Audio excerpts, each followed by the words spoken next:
This is the call to order for the City of Dunnellon City Council Workshop, December 8th, 2021.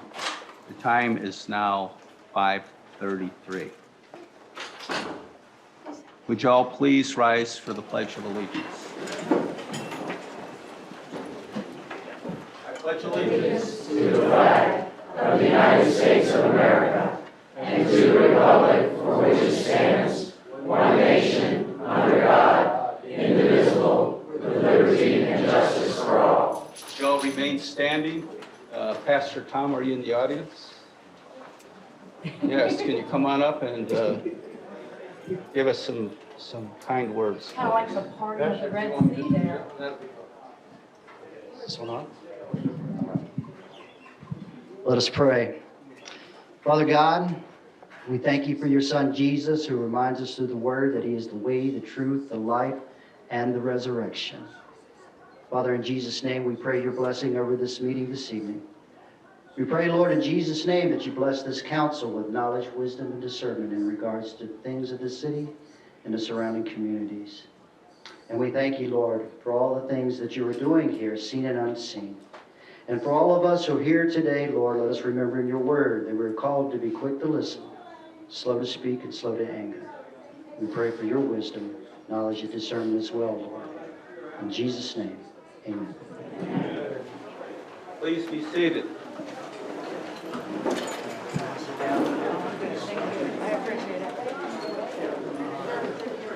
Ms. Odom, can we have roll call, please? Mayor White, Present. Vice Mayor Hanchar, Present. Councilwoman Williams. Here. Councilwoman Kenny. Here. Councilwoman Savage. Dan Smith, Finance Officer. Here. Chief Mike McQuaid. Chief McQuaid. Here. Troy Slattery, Public Works. Here. Georgina Sid, Community Development. Here. Julie Danowski in the Clerk's Department is attending by Zoom. Lieutenant Yachts. Outside. Lieutenant Yachts is present. Michelle Leonard, Assistant City Clerk. Here. Legal Counsel, Andrew Hand. I'm here.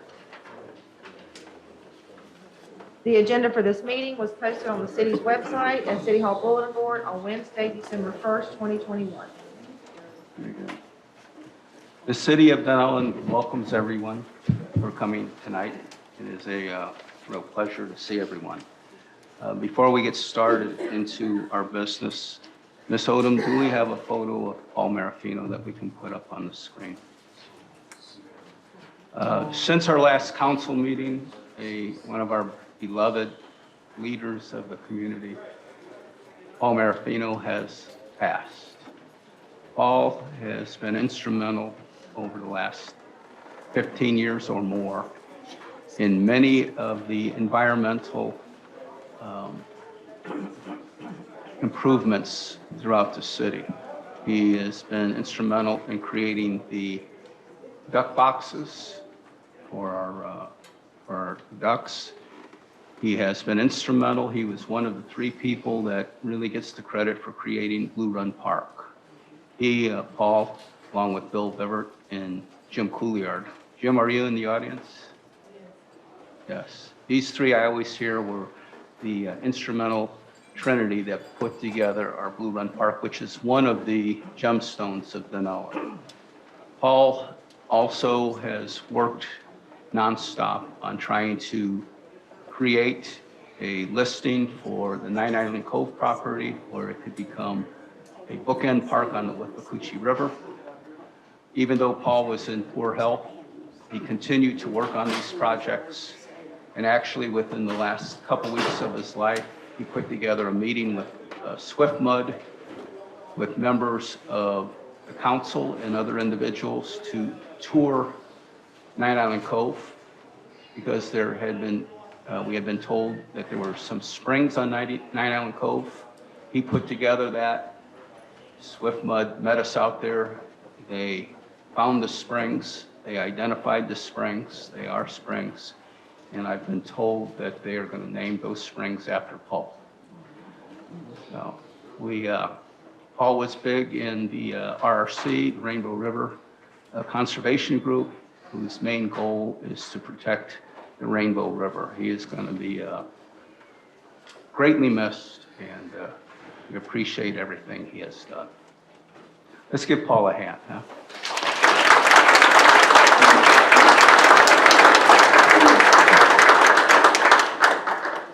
Okay, we go to the agenda. If you have an agenda, we should have copies of it in the lobby.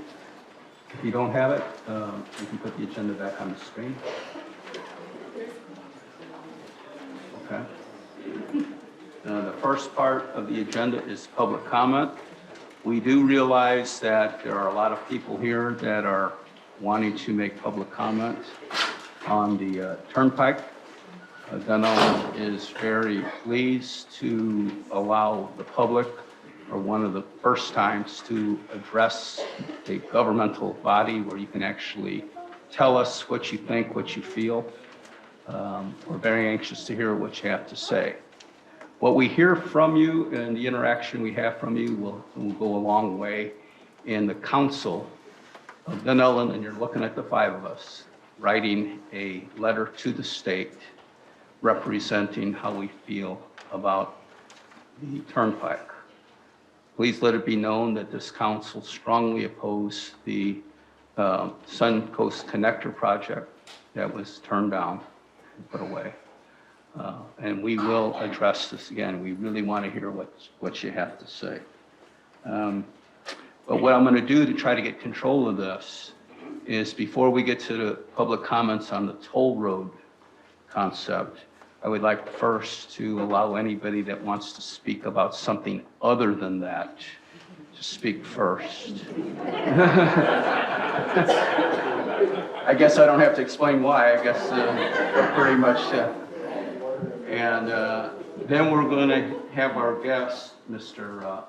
Rob Balms, give a short talk about what he knows about it and fill in the dots. And then we're going to open it up to the public. We will probably have many speakers.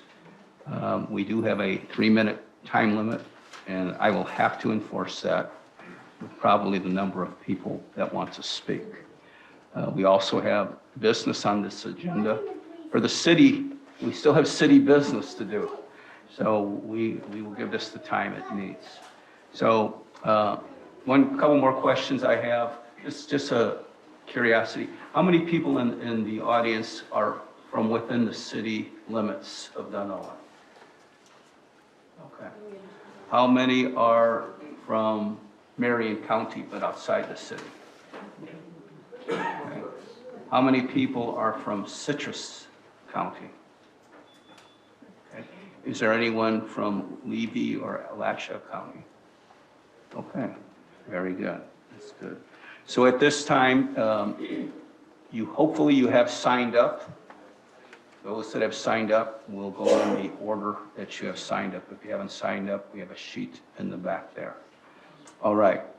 So with that said, who in the audience would like to speak to a topic that is not related to the Turnpike connector? Yes, Ms. Stone? I have just a brief update. I will take less than 3 minutes. There's a written report on your desk. Name and address. Susan Jones, 9129 Southwest 190th Avenue Road, Dunnellon, Florida. Basically, the cooperative, which is a nonprofit, is doing well.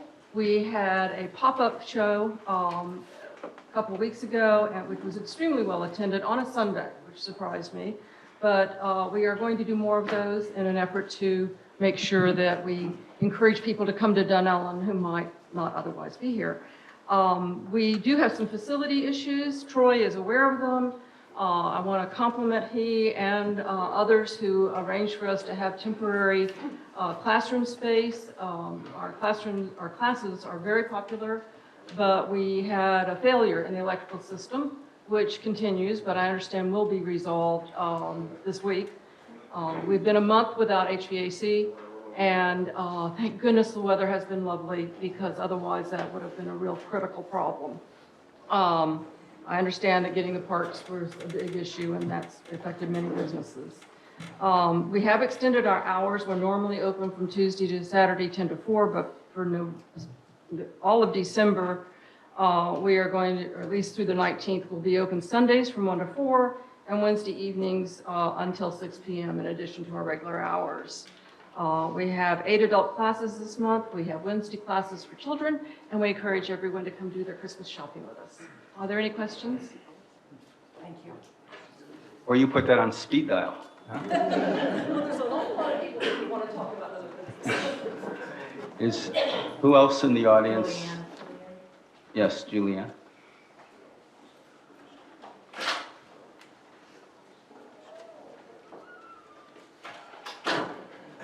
Julianne Mendonça, 11894 East Blue Cove Drive.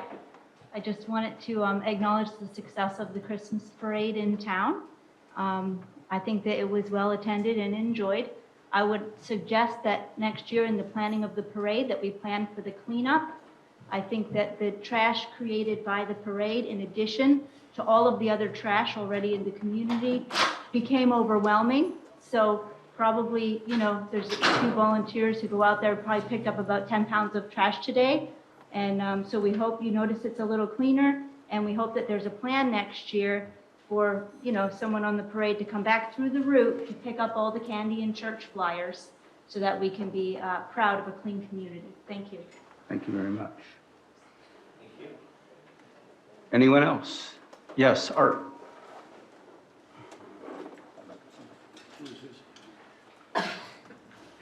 Name and address, Art. Yeah, Art Jones, 12163 Palmetto Way, Dunnellon.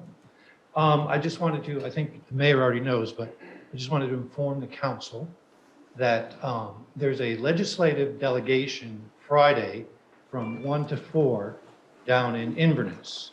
And our Representative Ralph Masulo is going to be there. And he just announced that he's going to be running for Senate to fill Wilton Simpson's seat. And I'm there, I'm signed up to talk. And as you know, we've had a very successful project with Save Crystal River, one rake at a time down at Kings Bay, where we've gotten legislative funding for cleaning the river. And I would love to see that duplicated in the Rainbow River in a couple of our spots that are pretty bad on the lower Rainbow River. We have a lot of invasive hydrilla and Limbia algae now starting to form and other things. So I'm going to go and speak to Ralph about that and put it in his ear. And I've spoken to people at Save Crystal River, and hopefully we can get it on the legislative agenda this year and get Tallahassee to continue to help us clean up the spring systems. So I'm very excited about that. And I think that's about it. So yeah, it's Friday 1 to 4. If anybody on council or in the audience cares to go, if you're not signed up, there will be time at the end of the session for people to sign up then.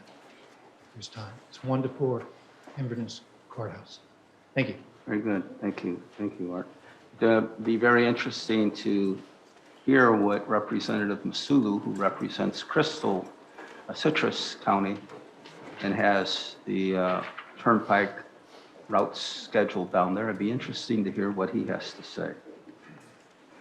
Just a reminder, I did hear a phone go off. If your phone, please put it on silence. We do appreciate that. Anyone else that would like to speak? Mr. Biver. I signed up to speak to the Blue Run Park rules, but I can wait till Monday. I had very brief comments. Okay, thank you. Mr. Porter. Name and address. I am Dave Porter, 11835 East Blue Cove Drive. Mayor White, council members, etc. This is a little bit redundant, but I wanted to talk about being shocked to see the passing of Paul Marafini. Paul was a colleague of mine in the Rainbow River Safety Committee, along with several other residents. It was the first time I got to meet Paul, and I quickly recognized how fast that he could take a lot of information digest it, create white papers with graphs, pictures. And if he didn't have the data, Paul come up with analytical methods of deriving the data, and we'll go out and get it. It's a pretty unique characteristic. I've been fortunate enough to work with Paul on a lot of other projects. He was a very unique person. He was always in the background, doing a lot of the work, right? You don't see him a lot of times, but he was the workhorse that created a lot of the information. I respected Paul an awful lot. And Paul was the true spirit of volunteerism for Dunnellon. And that's something that's growing with some of our volunteer groups now. Paul was the model for that.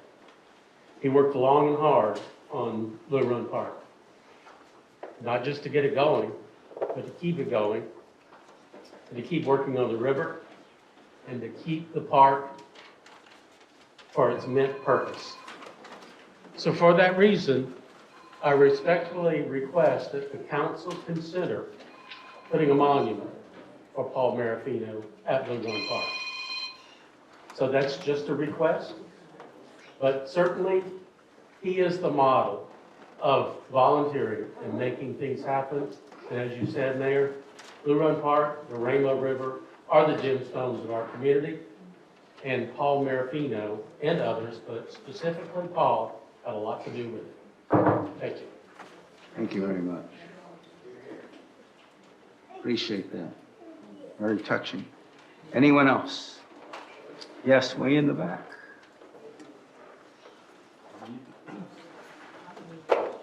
Hello, Iris. Hello, sir. Now, these are comments on something other than the Turnpike, right? Is this about the Turnpike? Not yet.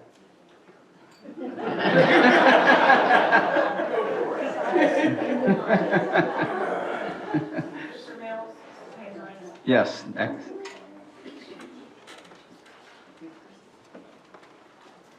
Hello, Mr. Mills. Good to see you again. Hello.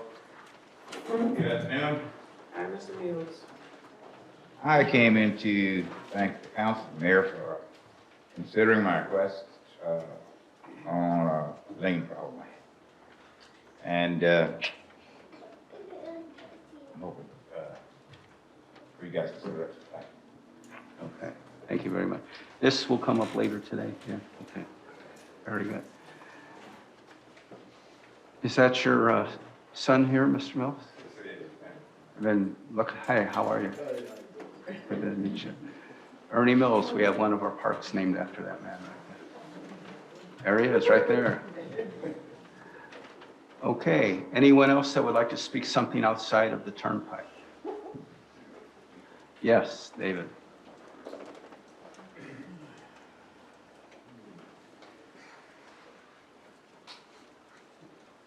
My name is David Coder. I live at 11983 Palmetto Way here in Dunnellon.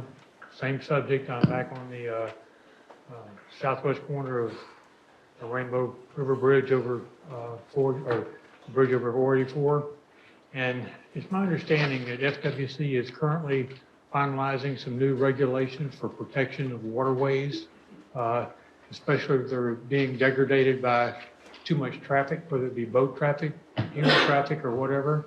And I would like to volunteer my services to work with the city to see what we can do to get that couple quadrants there, the southwest and the northeast quadrants, which are controlled by the city, as a protected area to keep so much foot traffic and boat traffic from getting there. In there, we've lived there now for 11 years, and that used to be full of eelgrass, and it's now just bare sand. So, and occasionally the hydraulic will come back, but I would like to offer to help you guys work with these new regulations, and I want to know if you guys would support that or are going to go tell me to pound sand. I would say there would be a couple things I would recommend.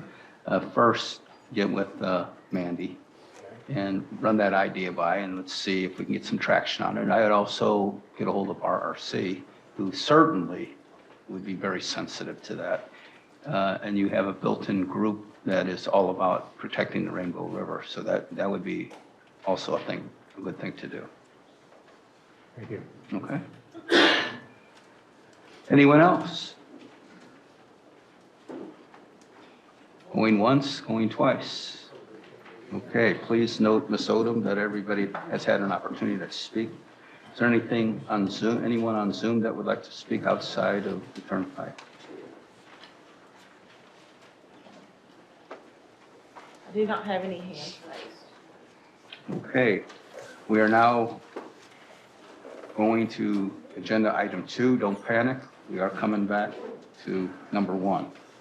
The Dunnellon Chamber and Business Association report. Judy.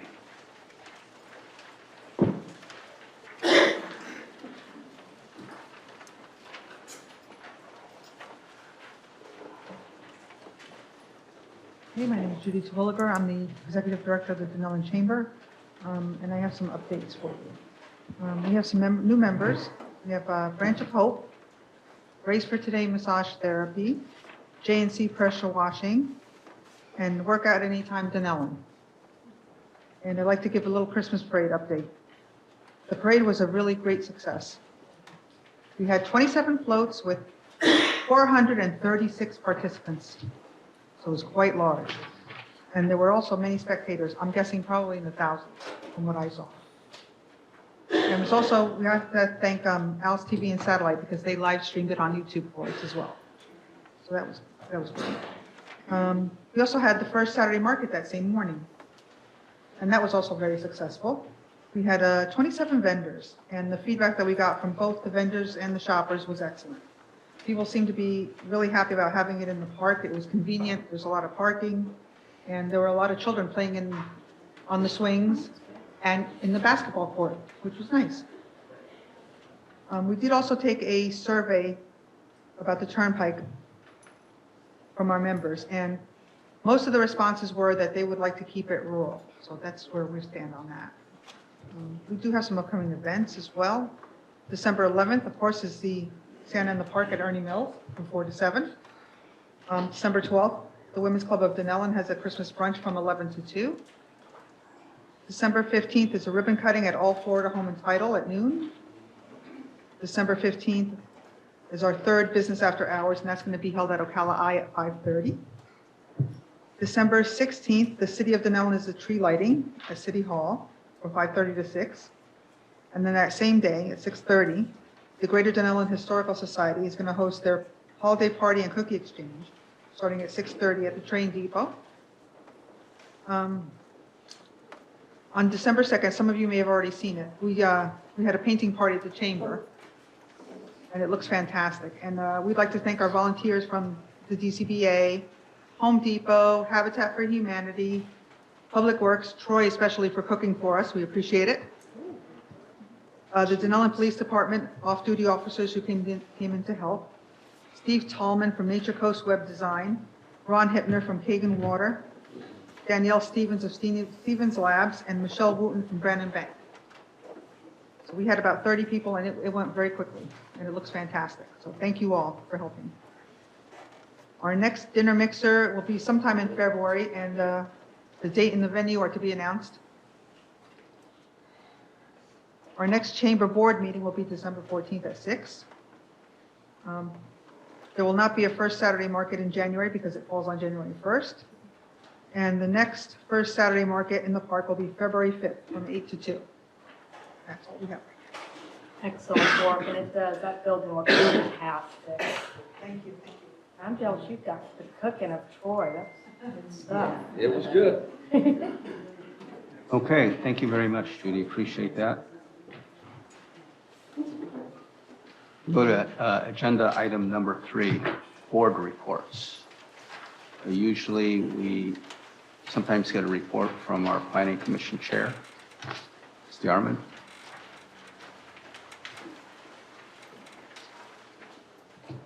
Brenda Diarvo, 11661 Camp Drive. Not really a report, just a continuation of our meetings. We're getting ready to, I think, bring back Main Street, which is a program that the city had for many years, and being headed up and planned by our new Community Development Director, Georgina Sid, and the recent rejoining of our Planning Commission by Lisa Sheffield, who also has a lot of experience in that area. And also, just to put out a request, we still have a vacancy for an alternate. So we'd very much appreciate if we could have a full board, and anyone out there interested in serving, please see Georgina Sid. Thank you. All right. Ms. Odom, any other board reports that you know of? Okay, we're moving to item number 4. Before we get to that, I just want to make a couple comments. We're going to start it off with Mr. Rob Balms, who's from TPO, which is the Transportation Planning Organization of Marion County. He's going to come in here and share a little bit of what he knows. As you all know, that this Turnpike extension has just kind of come out from the shadows within the last couple weeks. A lot of us don't know a lot more about it than possibly you do if you've been reading up on it. So he'll share what he can. I'll share with you what I know, and then we'll open it up for public comment. Public comment is going to be very, very important to us. We will listen to what you have to say. We will take note of it. And one last thing I want to say is please keep in mind that this Turnpike extension is a state project. This is coming from the governor and the legislature. They're the ones that are funding it. They're the ones that are pushing it. The county is not the one that's pushing it or creating it. Neither are any of the cities, Dunnellon. We're basically the recipients of whatever the decision is. So what Marion County will do and what Dunnellon will do is we will try to position ourselves the best way possible we can to work with the state to prevent the state from doing something that's counterproductive to this area. So when you get up here and speak, what you're basically going to be speaking to is the Council of Dunnellon. And your voice will have a lot to do with what the position of this council will be as we go to the state and tell the state what this city wants. Dunnellon, in my opinion, is a critical component in these turnpike paths. If you look at every one of them, whether they're going south of us through Citrus or they're coming through Marion, Dunnellon is impacted everywhere they go, whether it's sitting right on top of us or whether it's connecting into one of our main feeder roads that will push traffic into Dunnellon. I don't think there's an area more impacted by any of these roads than Dunnellon.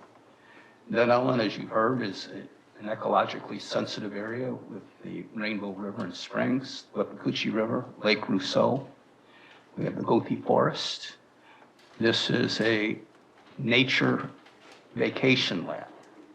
And the last thing Dunnellon needs is one of these turnpikes coming through and spoiling the area. Even the Rainbow Springs and the park and the river is a major economic component for Marion County. They have the KP Hole Park, which is world-renowned for its tuber runs down the Rainbow River, which everybody in their life seems to do. And protecting that Rainbow River is not only just the right thing to do, but even if you just wanted to look at the dollars and cents of it, it would be a disaster economically to impact the Rainbow River. So with that said, we're going to give you as much information as we can. We're going to let you speak to us and tell you how we feel, and we'll see how it goes. So, Mr. Baums, thank you for coming and joining us today. And Mr. Mayor, if I may, I just want to let everybody know that I did invite Mr. Baums here to come. I do serve as the on the TPO and currently the co-chairwoman, but I wanted to thank him for being here, and I wanted to make sure the audience knows that the TPO is not affiliated with the FDOT as planning this. and that Mr. Baums was invited here tonight strictly as an information to let you know that he is a partner of Dunnellon. He's part, we are part of them, as well as Bellevue, the City of Ocala, and the County Commission. So the TPO works for all of us in the county, but does not make decisions as far as turnpikes. We do make decisions of local roads and repairs and projects that should come about. But I just want to make sure that the citizens that are here tonight understand that. And I wanted to thank you personally for coming this evening and after hours. And he has a very small staff, but they are an excellent staff that are always here for the city of Dunnellon anytime we need, and Marion County as a whole. So thank you, Mr. Baums. Thank you, Mr. Mayor. The floor is yours for the next hour and a half. No, it's not. Good evening, Mr. Mayor, City Council, Rob Almus, the Director of the Ocala Marion County Transportation Planning Organization. It's a pleasure to be here, and I'm glad to be here to, as requested, to share some background information pertaining to this project. The TPO, as the case of all TPO NPOs across Florida, there are 27 of them across the state, and we're federally mandated to serve the community for the transportation needs that our citizens need. So our emphasis with this particular project, or our focus, is technical in nature. We're providing information to help educate and inform you in this process, and doing the best we can when we get information to pass it on to you to help you. That's our goal, and that's my goal as the director. So to give a little background from our vantage point, what I understand, and a lot of this may be overlapping what you heard last night at the meeting and what you may hear tomorrow. But right at this point in the process, the Florida Department of Transportation, the overall umbrella, which the Florida Turnpike is under, they're conducting basically what's called the Efficient Transportation Decision-Making Process, ETDM. Is the acronym, a lot of acronyms in transportation. But that process is being undertaken and to help identify or to help analyze alternative corridors for the Northern Turnpike. It's called the ACE, Alternative Corridor Evaluation. And so as I understand, based on my past experiences and what I've been finding through this process and learning, is that basically the Turnpike has identified these 4 corridor areas that they're going to analyze and screen through this ETDM process. These 4 corridor areas, I'm sure you've all seen where they're located, so I won't get into the details of that. But through this process, basically what they do is they've identified a 100-foot swath around those corridors. And they're going to conduct a technical analysis through their environmental screening tool, the EST. This process has been around for a little over 20 years by the DOT to do a lot of preliminary screening before they get to a more in-depth study. So what they're doing with these 4 corridors is essentially looking at all the issues that can come up: archaeological, environmental, waterway issues, historic sites, communities.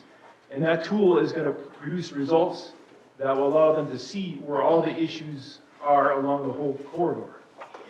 And as a result of that process, or during that process, actually, a number of federal and state resource agencies will be reviewing those reports, whether it's U.S. Fish and Wildlife, maybe, or a water management district, for example, or like the Florida Office of Greenways.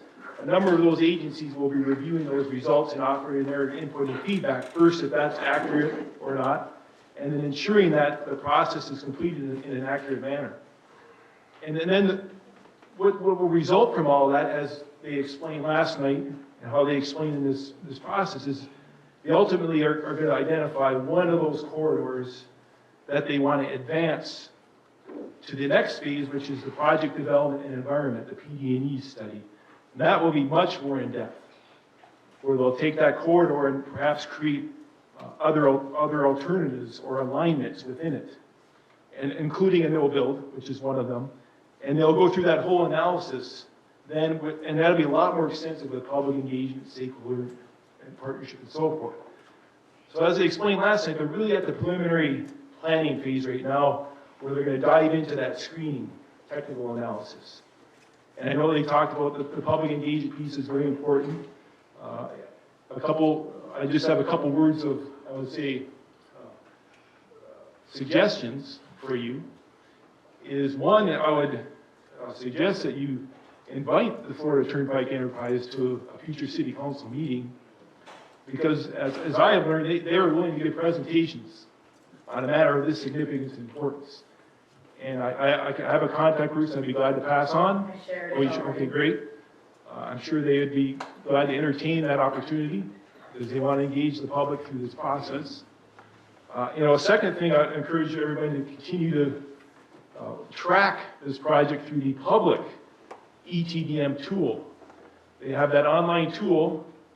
I don't have the URL address, I'm sorry, but if you Google ETDM screening tool, there's a public portal where you can track this project and the results of the screening analysis and the comments that come through the federal and state resource agencies. So you can see that information as it's published, stay informed.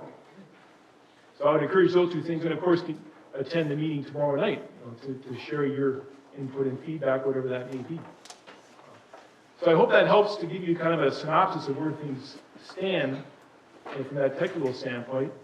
We're happy to answer any questions, but again, our role is to disseminate and share information with you. So as we receive it, we'll certainly pass it on to all of you for your information. Mr. Mayor, can I Yes. ask more questions? Sure. Can you kind of tell the public as well as the council how the TPO,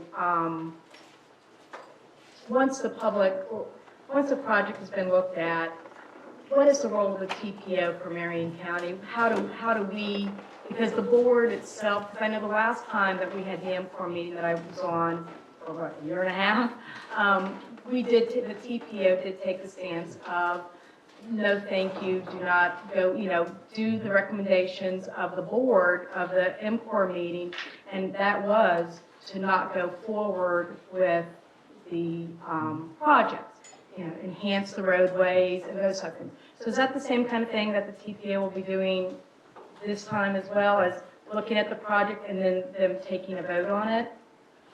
Well, as this progresses, that will be entirely up to the TPO governing board of elected leaders. As a director and as staff, we will take whatever order that is given to us and provide that support.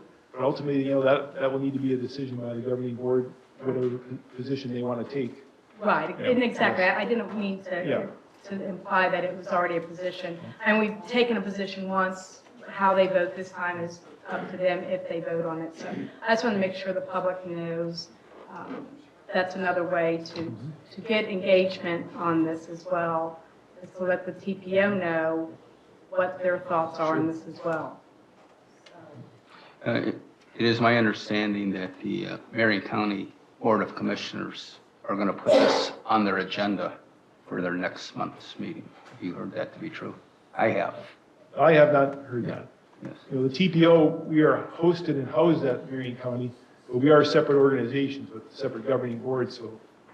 Well, I heard that from Commissioner Bryant. Okay. That it's going to be on the next, so that's the thing to consider too.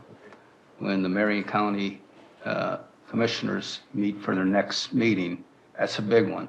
They're going to put that on their agenda, and that will be their first time really talking about it and the public having an opportunity to speak. So put that one, when that's announced, and everyone in the audience, you got to keep that date. I have a question. What was the commissioner's name? Kathy Bryant. She represents this area of Marion County. Any comments by council? Hey, Rob, thank you so much. We appreciate it. Sure. Safe travels home, sir. Okay, don't go anywhere though. We want you to hear what everybody has to say for a while. Sure. All right? Thank you, sir. Just back on the normal. Sure. You are a little taller than most. All right, before we get to the public comment part of it, I just want to go over a couple charts with you. Some of you may know every bit of this, and it may be redundant. Some of you, it might be something you're not aware. So, Mandy, I think I gave you 4 charts to put up there as it relates to this. I'm not quite sure what order you want me in, so you can let me The know. purpose one. Okay. If you look, I'm going to stand up so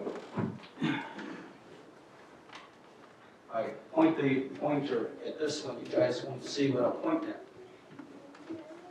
Or will you hand him the microphone? Yes. We'll do it right here. If you look at this right here, this is the basic project description. If you read it, the Northern Turnpike Expansion Project is a proposed extension of the Florida Turnpike from its northerly terminus in Wildwood to a logical and appropriate terminus as determined by the Florida Department of Transportation per Senate Bill 100, 2021, codified section Florida statutes. The legislature finds that the extension of the Florida Turnpike is in the strategic interest of the state. So right there, that statement right there is telling you why this is in play. It's already been passed and approved that this is supposed to be examined. So what FDOT is doing is what they have been charged to do by the passage of the statute. So you say to yourself, well, why did they pass this statute? What's this all about? Well, if any of you have traveled up and down Florida, as I have, the Turnpike starts down in South Florida, somewhere in the Miami area, and it goes all the way up to Wildwood. Wildwood is, where the villages are. And then it ends, and it just dumps all of its traffic into 75. For many, many years, 20, 25, 30 years, however long it's been in play, that has worked fine. But now with the influx of traffic, and we all know the number of people that are moving into Florida, and we have Orlando and all that, the amount of traffic now that is being dumped into 75 is creating a bottleneck from the Wildwood terminus up to Ocala, possibly to Gainesville. So what this is all about is to try to divert some of that traffic that's being dumped on the 75 and kick it off at 75 and filter it this way. There has always been seemingly a big desire, whether it's the Suncoast Parkway or this concept, to somehow hook some major highway or toll road into 19 and kind of divert the traffic up that way where there's not as many people in that can handle the traffic influx. So right here, this is really important. This is the genesis of why we're dealing with what we're doing. This is not FDOT just saying we don't have anything to do anything. This has been passed. Okay, Mandy. This is our agenda. We are now on item number 4.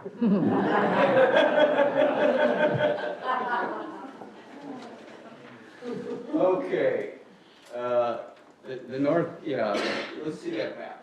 Okay, this is kind of an important one here. This is the map from the FDOT, which is the study area. Everything within this line right here is potentially where that Turnpike extension can go through. It includes Marion County, it includes Levy County, it includes Citrus County, and it includes Sumter County. So it looks like it goes all the way, is that Bellevue down there? Bushnell. Yeah, Bushnell. It goes all the way up to Chiefland. So this whole area is in the target zone. So out of this target zone that they've identified to hook that extension through, they have picked 4 of them. 2 of them to go through Marion County and 2 of them to go through Citrus County. Okay, Andy, we can go to the next one. We're still on number 4. All right, here's the nuts and bolts of it. Right here. This is the one last night I went to Chiefland. How many people in here went to Chiefland last night? Right. And by the way, if you don't know Lecanto, which is about 10, 12 miles south of here, FDOT is going to do a similar presentation. So if you missed the one in Chiefland, you can go. But this was the area, the charts that were out there that really everybody was hanging around wondering about, because this is identifying the 4 proposed routes.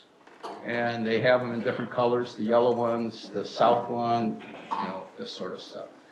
So if you start down here, this yellow one, this yellow one starts down here. What's this road right here? My eyes are terrible. Wildwood. That's Wildwood. Okay.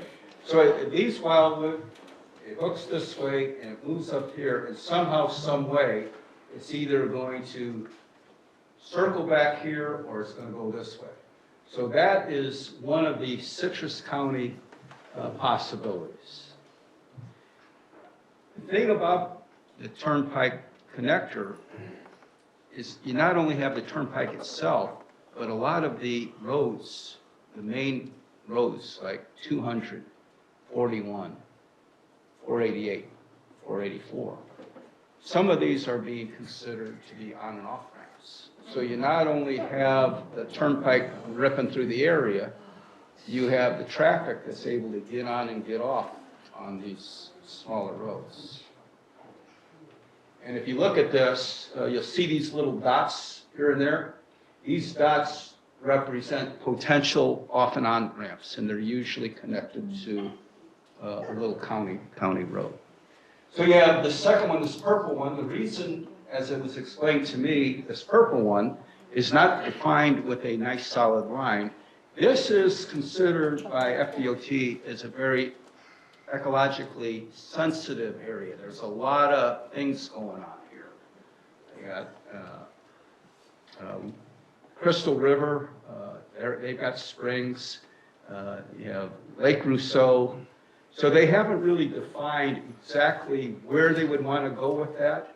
But that potentially, that whole purple area is their second route, which keeps them in Citrus County. Does that show Staples Road gas line? I'm not aware No, of sir, it that. doesn't. So now you go to where you folks us are really concerned about. Now you have the two that are coming up in here. The one that really terrifies Dunnellon actually is this blue one. It comes right here. It's in the 40. 40 is right here and then comes back down. This, you would almost be able to hear the traffic if that one was ever there. And if you guys don't know it, right here where 40 is, right in this area right here, is where Rainbow Springs is. So they put the Turnpike right on top of Rainbow Springs. So if you say, well, it's a mile or two from Rainbow Springs, that shouldn't make too big of a difference. But everyone that understands springs knows that the areas around the springs is the recharge area where the fresh water goes in and filters back into the aquifer that allows the spring to remain a spring. So anything like this that's in a recharge area is an absolute disaster. Then you have the last one, where it starts here in Wildwood. This is where it ends, right here in Wildwood. That's why it's all starting right here, as they're all trying to get to 19. You see all this? Everything's trying to get to 19. This is the old Suncoast connector, I believe, right here. It was trying to get to 19. And I predict it's going to end right here temporarily. It's only a matter of time before that kicks in. And possibly, if this Turnpike extension comes through here, this might connect. That's just my opinion. They might connect them together. So the fourth one is this long purple one that just meanders through the countryside, goes through a lot of the little small towns, farm areas, and whatever.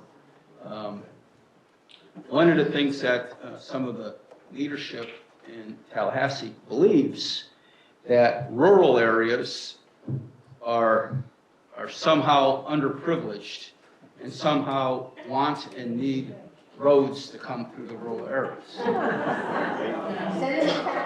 That to have wide open green spaces and farms and pastures and ranches and whatever is something that you shouldn't really want, because if you can put a road in there, you can have houses and stores and everything that goes with it. So there's just this concept that the state knows what you want and we're going to take care of it for you. No consideration that you might like looking at cows and hay bales and things like that. So with that said, that's basically what's out there. Some of you may really appreciate this information. Some may say, well, I already know that. But there's really not much more out there than that. And everybody's trying to figure it out. I think the last, is there one more? No, sir. Annie? So right now there's several phases. They've already had one phase where they did a little bit pre-planning. That's how they came up with this. They've been working on this obviously for a while. Yesterday and tomorrow, they have what they call the Kickoff. That's the first time they're presenting it to the public.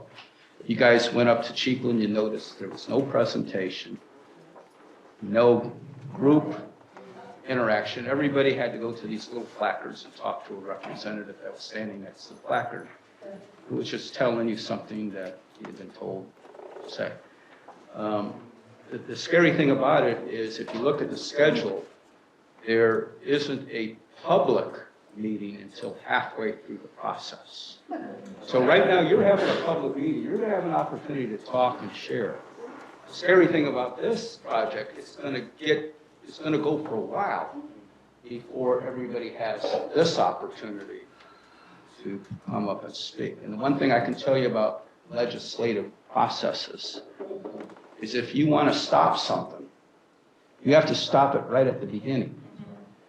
The longer it goes, and the more money that's put into it, and the more effort that's been put into it, and as politicians start making statements, whether they're for or against, and everybody's starting to take positions, if you try to get into it and stop it at that point, you got a lot to do. So if you're against something, just like now, they've just come out with it recently, you got to jump on it before it grows legs. And that's my little presentation, and goes along with Rob. And we're going to open it up for comments. Mandy, how many people did we have sign up? Well, other than those that already spoke on, that were not on the Turnpike, just 1, 2, 3, 4, and I have 2 that signed up in advance of the meeting. So we're only going to have 4 or 5 speakers on this? Huh? You know, we really would like to have it because the reason we need to know is we do have other city business to do when we're concluded. So we would like to have an idea how many people. I have a lot of experience with this stuff. All right. Mr. So- Mayor, we need to So not we let them. only have 5 or 6 people signed up? They pulled the sign up sheet too soon. Yeah, I'd like to speak. Okay. We'll go beyond. We pulled the sheet after the meeting started. Okay, don't worry. Whoever signed up is going to speak first, and then whoever hasn't signed up will walk in. Don't worry. But the one thing I want to say ahead of time, is because I'm sure once we get into this, there's going to be a lot of speakers. We're going to turn the timer on, 3 minutes. So what this council really wants to hear is for it, against it, or neutral. Because Ms. Odom, would you kind of do tabulation of the yeas and the nays on this, so we have kind of an idea? Okay, so you don't have to tell us where you were born and where you graduated and all. You know, just get to the crux. Okay, Ms. Odom, let's go by whoever signed up first. Charles Lee. Mr. Lee, welcome, sir. I had the honor of being on MCORD task force with Mr. Lee. He is a wealth of knowledge that is undeniably, you couldn't buy it, can't afford it. Mr. Lee, name and address. Please. Charles Lee, Director of Advocacy of Audubon, Florida, 1101 Audubon Way, Maitland, Florida. We are the state Audubon organization. And we are very hopeful that you will do a couple of very forthright things. First, we hope that the city of Dunnellon will come out as it has yet previously. Specifically, we hope they will focus on the northern 2 routes, North A and North B, and we hope that you will send a very crisp, clear message in the form of a letter to the Florida Department of Transportation with copies to the governor and copies to your legislative delegation with opposition to that. And to base that opposition, you need go no farther than the recommendations of the MCORS task force, and your vice mayor was a member of that task force, as was Kathy Bryant. I served on it. We came up after about 15 months with recommendations that said, in essence, that the 2 northern corridors at least ought to be ruled out of the game right away. And on the piece of paper I handed you, you'll see the recommendations of the task force and 3 red X's. And those 3 red X's symbolize the things that are really inconsistent with the task force. The second thing you need to know is that your statements are going to make a big difference. If you and the county get together, we hope you will strongly support what Commissioner Bryant is trying to do by contacting the other commissioners and urging them to support Commissioner Bryant, because this is, after all, her area. That come up on the 21st of December, the county will make a strong recommendation as well against it.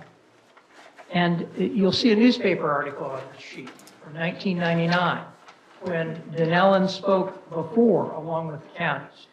Your former commissioner, Valerie Porter, seemed to be in this newspaper article in the lead on that. And the reality was that the state did listen, and that went away.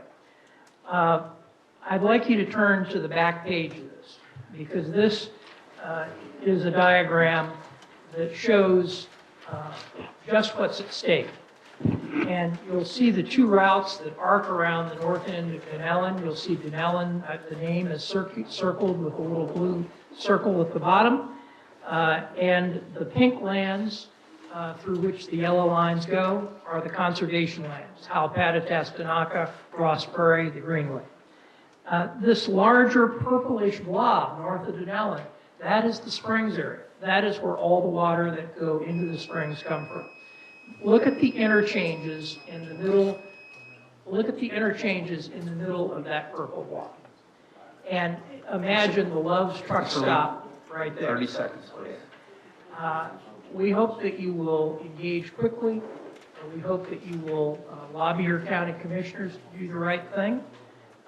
And if you do, I believe we can get these 2 lines that encircle Dunnellon and destroy these resources off the table very quickly if your voice is heard. Thank you. Thank you so much.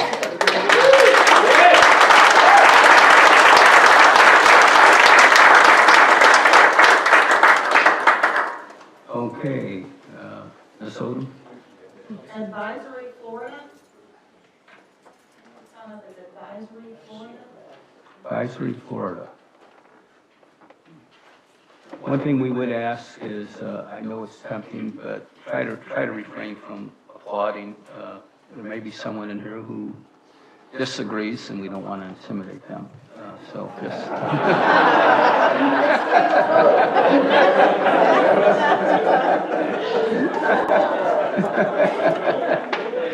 All right.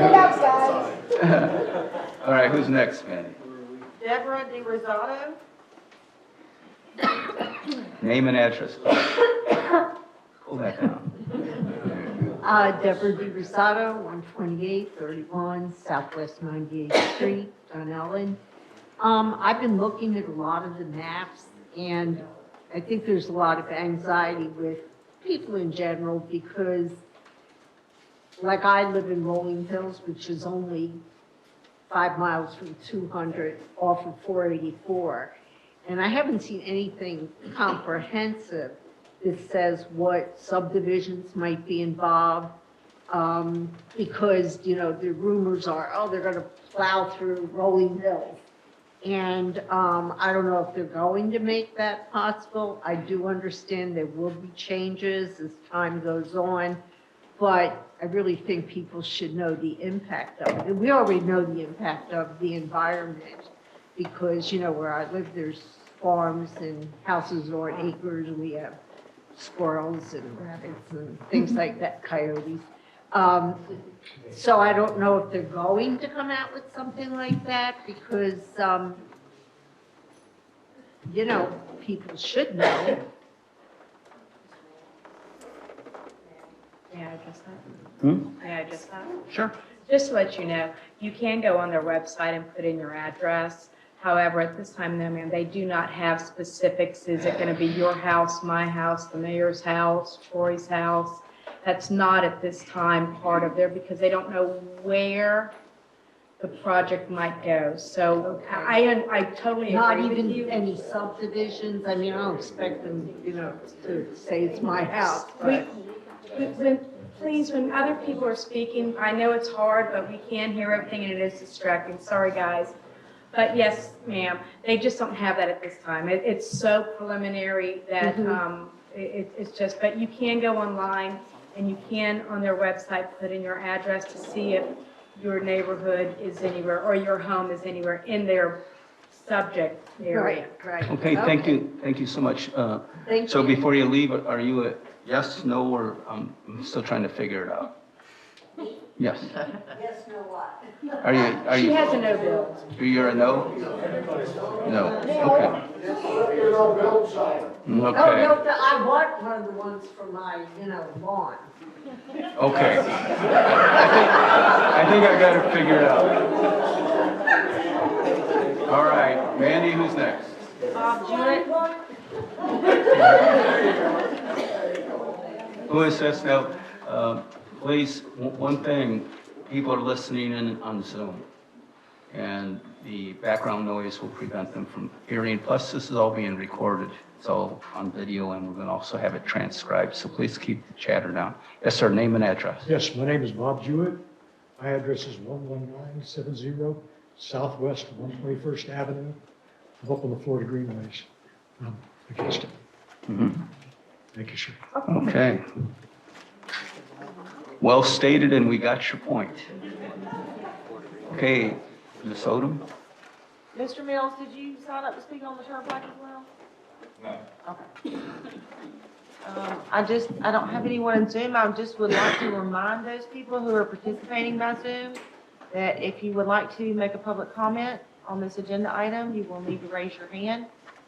I did receive a request in advance of the meeting today from Jean Klein, who asked that her comments regarding her opposition to the Northern Toll Road at the council meeting be read into the record tonight. It just simply states no build.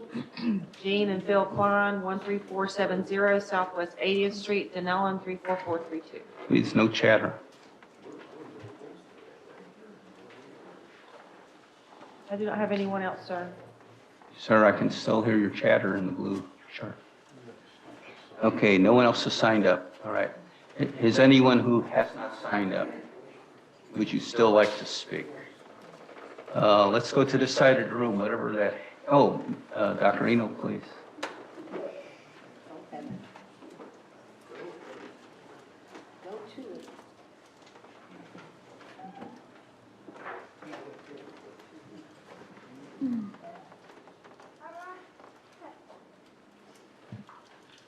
I'm Bert Eno. I live at 9220 Southwest 193rd Circle. That's in Rainbow Springs. I'm also the president of Rainbow River Conservation. Our duty in Rainbow River Conservation is to protect the Rainbow River from harm. And we've had a few battles that we've waged, and we've succeeded with those battles. Paul Marafino was like my right-hand man in that organization, and I miss him dearly. When I found out about this proposal here, it really floored me. The day before, we had a meeting of the Florida Wildlife Corridor Coalition at the community center in Rainbow Springs. We had about 24 people there from many organizations, including some government representatives, even a DOT representative. And the agreement was that Dunnellon could really be the nucleus of continued or expanded wildlife corridors throughout this part of the state and join up with the Nature Coast. So everybody was very enthusiastic when they left that meeting. And then the next day, I see this proposal from the FDOT for 4 possible routes to connect the Turnpike to the western part of the state. It's interesting Mayor, that you pointed out the fact that these corridors bring traffic off the Turnpike and take it to the north and to the west. But, you know, the objective supposedly was that it would take traffic off of I-75, which goes north and goes all the way to Atlanta and beyond. Whereas these four routes are all going to head over further west within our area and connect to US 19, which veers way off to the left of that. So we're talking about these corridors being connected to US 19, which goes off like this, in order to avoid traffic congestion for I-75, which goes off this way. What sense does that make? We also have the objective stated, not only that they feel that they're alleviating the traffic, but that it's going to be a hurricane escape route. That is absolute nonsense. Do you remember Hurricane Irma came through and all of the traffic stopped Dr. Eno, at 30 Dunnellon seconds. because there 30 weren't seconds. any gas stations with any gas, and they couldn't get any further. So the reasons they want to do this, it really boils down to the fact it's a make-work proposition for the sake of the DOT and their employment. So it's nonsense. You ought to do away with all of them, and at least the two through Marion County, which do cut through lots of sensitive land and right through the main recharge of the Rainbow River. Thank you so much. Thank you.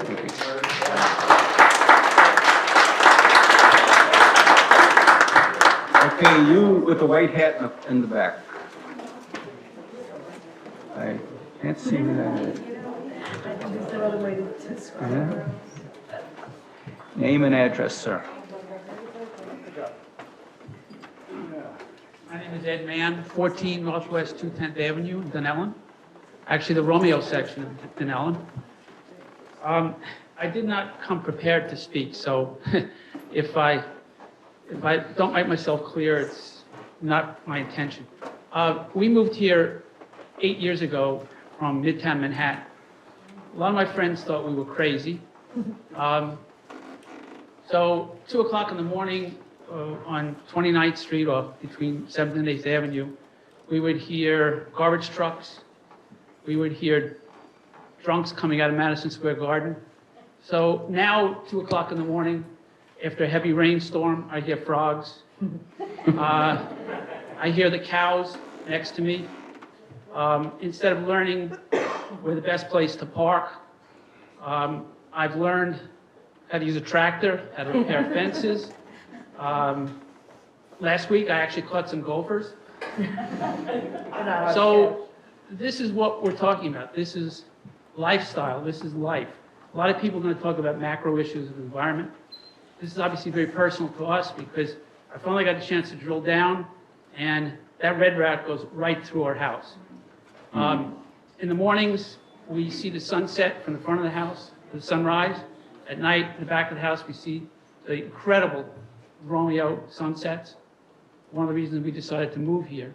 So this has become not just a way of life, this is our home now. And the financial impact of losing that would be incredible for us. We've basically taken a great part of our retirement to live here. So the personal impact would be amazing, devastating. So I'm definitely against this toll road. And hopefully we can stop it at the beginning before it gets any further. Thank you. Thank you very much. Thank you very much. Okay, who else would like to speak? I think you had your hand up in the back there. Yeah, pink shirt, pink blouse.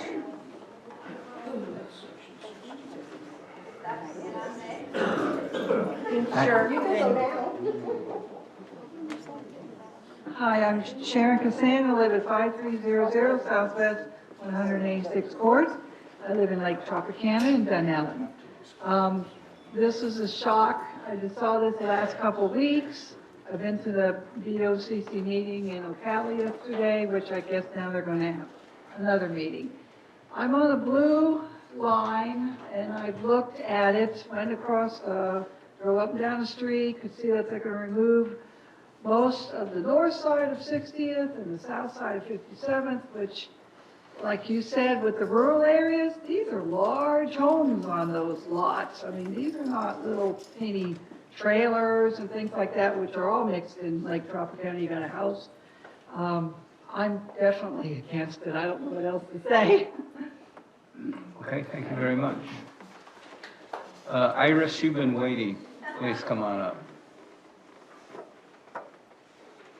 Name and address.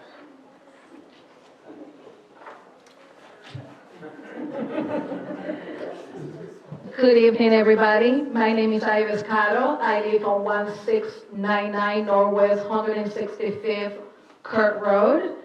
I am so sorry I came late, so I am a farmer.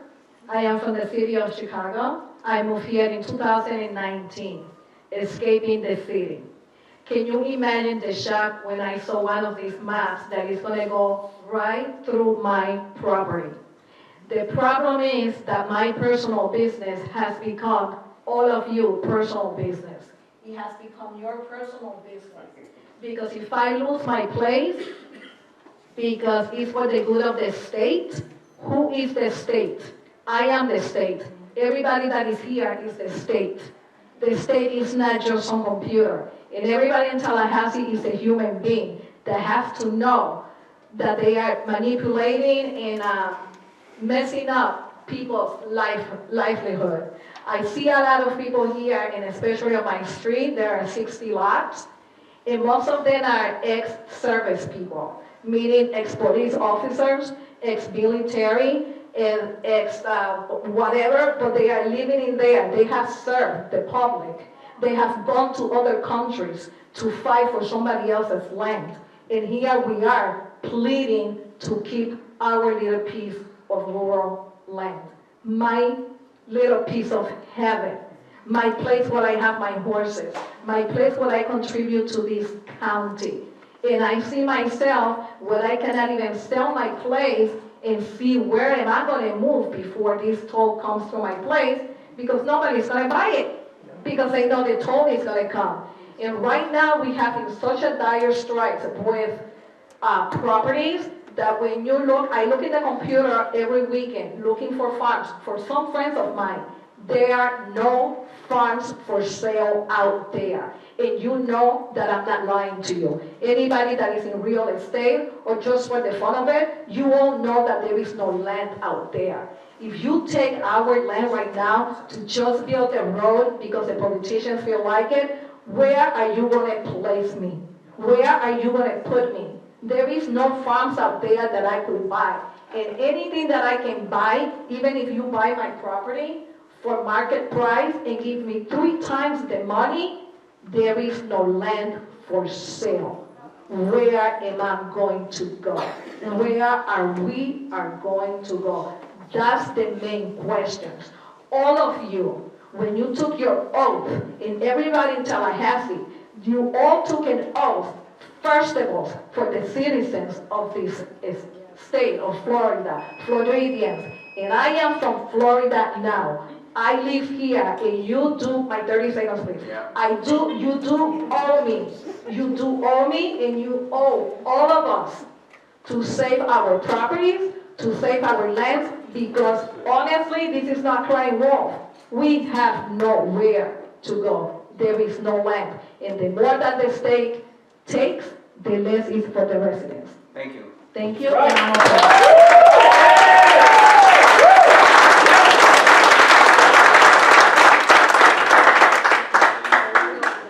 vice mayor just sent me a little note, which is kind of a good idea. Before, some people may have to leave for whatever reason. Let's, on top of this tabulation through speaking, I'd just like to have a show of hands so we can kind of have an idea before people. Let's start off. Is there anyone in the audience that is just okay with it? In other words, no position. You have no position. You're not for it. You're not against it. You know, whatever. All right. All right. Do we have anybody in the audience that's for it? Any of these? All right. Who in this audience is against it? Everybody! No! No! All right. No bill. No bill! Period. So where this works out real good for us, we do know what the capacity of the room is, and this is capacity. So we have a pretty good idea what the vote is, right? All right, here we go. We're going back to speaking. Who else in the audience would like to speak? Yes, sir. Back there with the blonde hair. No, sir, it's you. It's gray hair. I'm sorry.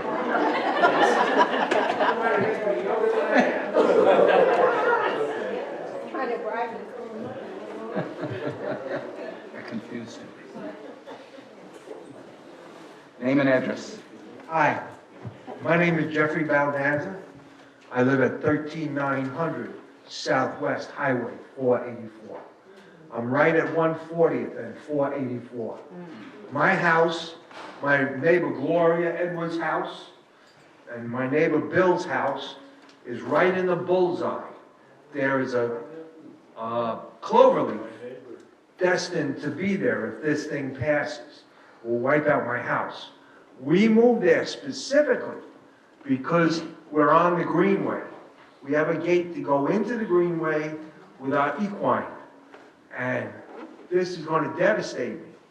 Financially, I'll take a loss of about $90,000 because they're not going to give me what I put into my house and my land. So I won't know where to go. I won't be able to buy anything comparable to what I have now. And we have to stop this. We all have to get together. You're so right. We have to get it in the beginning. We have to get it before it grows. And we have to stop this highway project. And if it's just a boondoggle for them to make money and them to provide jobs, like Congress approves roads to nowhere and bridges they don't need, well, we don't need that here in Dunnellon, and we don't need that here in Florida. Thank you. Who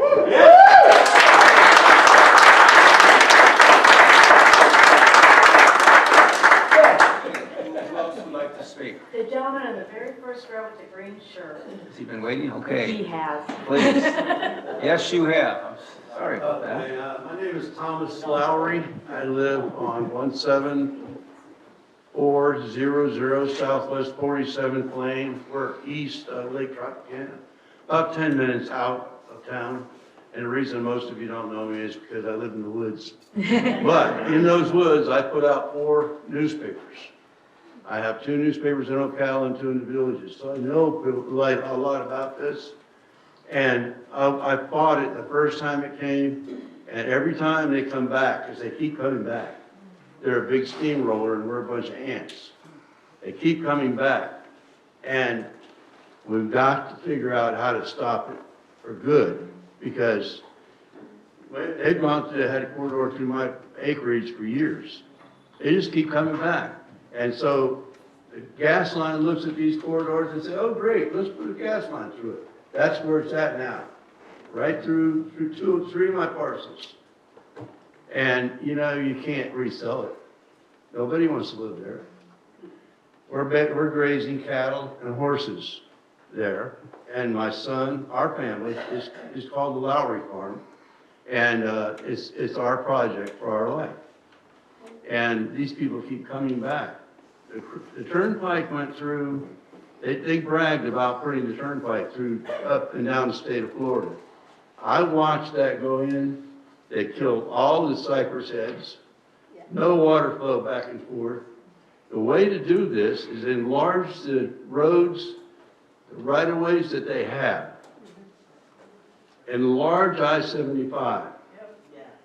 Florida made a deal with Georgia years ago that if Georgia would improve 19, that Florida would bring the Turnpike to 19. The people didn't have anything to say about that. Now we got to speak up. One last thing, there's a lot of trickery goes on. I went to some of the big meetings in Alachua County, and they gave us, and I was on a work detail, with them. They gave us 3 choices. There was 3 corridors, which would be the least impacted. They did not give us a choice for no road. I got up and said, in Alachua, write no road on this list before you make your choices, because it's not right. They didn't give you a choice. It's like you having a choice to vote. They didn't give them a choice to vote no road. So watch yourself. I've been through it. I'll give anybody my card you want to. My name, my publication is Ocala Downtown and Village Spectator, and we'll be happy to get in touch. I need to go. Thank you so much.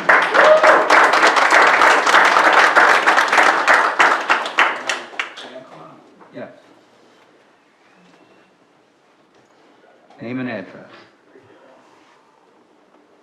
Hi, my name is Carrie Homer, 20510 Southwest 36th Street in Dunnellon. I'm new to the area. When I moved to Dunnellon, I had been looking for a place for a few years. I came from the West Coast. I wanted a place to call home. This is my first home.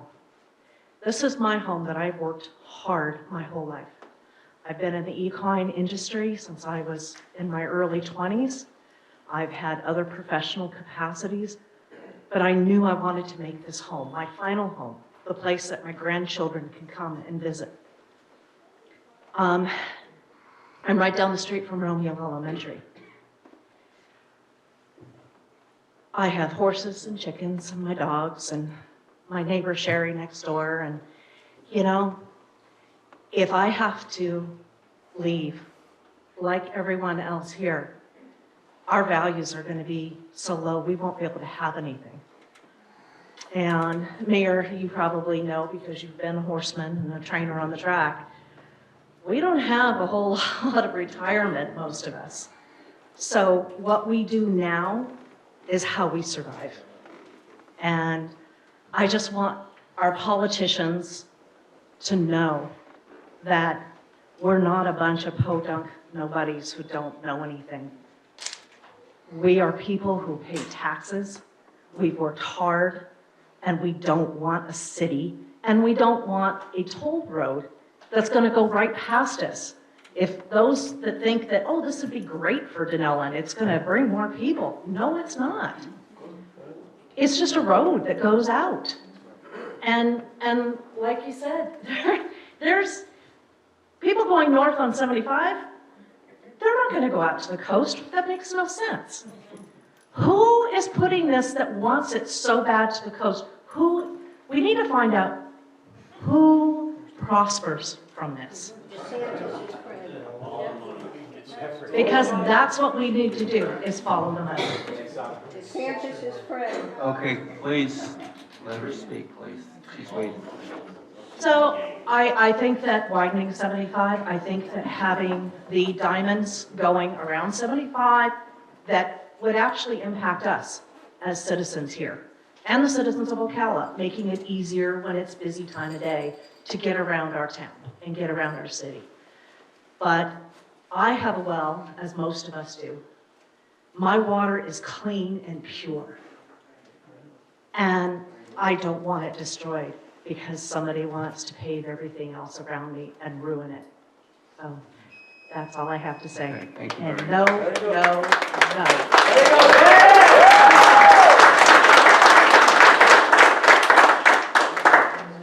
Okay, the fellow with the black mask back there, huh? That's you. Yeah. Well, it's actually navy blue, but you know what? Black, navy blue, mayor on the bottom. Name and address, please.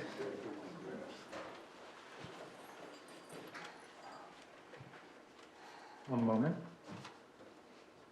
My name is Michael McGrath, 3630 Piazza Drive, Fort Myers, Florida. I'm an organizer for the Sierra Club, Florida. I just wanted to address the crowd today and let folks know that 93% of public comments that were submitted to FDOT during the MCOR's task force process were opposed to those toll roads.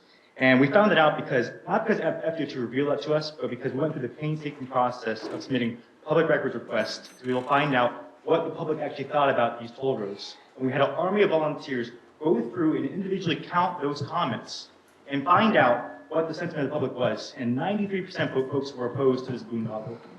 I just want to make sure that that's very clear. The only people who are actually for this project are folks from the asphalt industry and also the Road Building Association. Those are the only folks who stand to benefit. We're going to pave over your community and also ruin the quality of life you have here in Dunnellon and also here in the Nature Coast. I just would echo the comments voiced previously and ask you to advocate with the Marion Board of County Commissioners and really encourage them to oppose this project.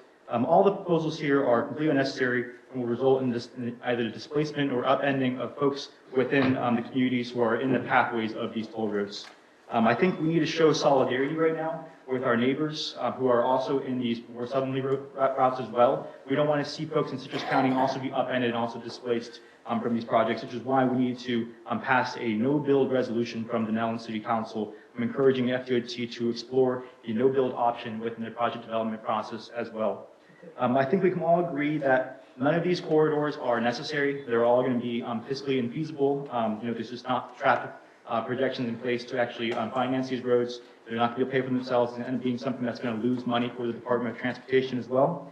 And again, I just would really encourage the Dunnellon City Council to oppose this project by passing a no-build resolution. On a personal note, Rainbow River is my favorite spring in all of Florida. I always enjoy escaping, the congestion of South Florida and coming up here and be able to paddle your beautiful springs and also enjoy the Nature Coast for the way it is. So I just want to advocate, as someone who's a tourist here as well, be able to preserve that quality of life and also those sorts of resources for us to be able to enjoy who aren't able to live here in your beautiful community as well. So that's what I'd just like to echo for everyone, and also thank you so much for your time. And no build, folks, can join me in raising your signs. Okay, thank you very much. And just a footnote, I remember you at the M4 meeting. Oh, very good, very And good. in fact, I just was going back to my notes and I saw your name on here, so. Oh, that's funny. Well, thank you so much for your time again. Appreciate it, right? No worries.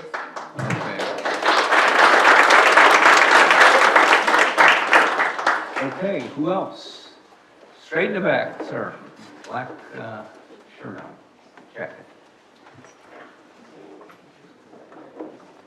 Name and address. Thank you. My name is Jeff Slauson, 19300 Northwest 13th. That's the Romeo area, but it's Dunnellon by mailing address. Not much of a public speaker, so I apologize. But I want to say thank you for giving us a voice. The meetings last night, whether online or in person, were a sham. They did not afford the people the opportunity to speak.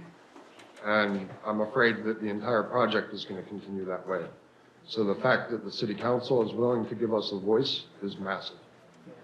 I came here intending to say, don't forget about us on the northern route.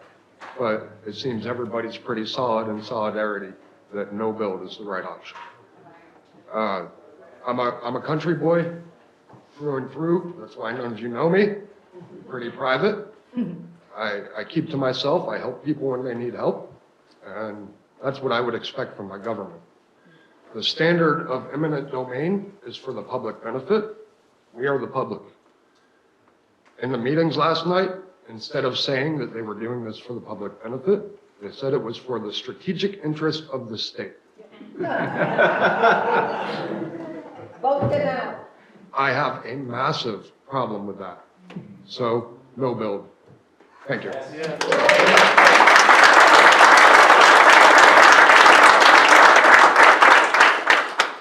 Sir, I just have one comment. You were wrong on one point. You are a good public speaker.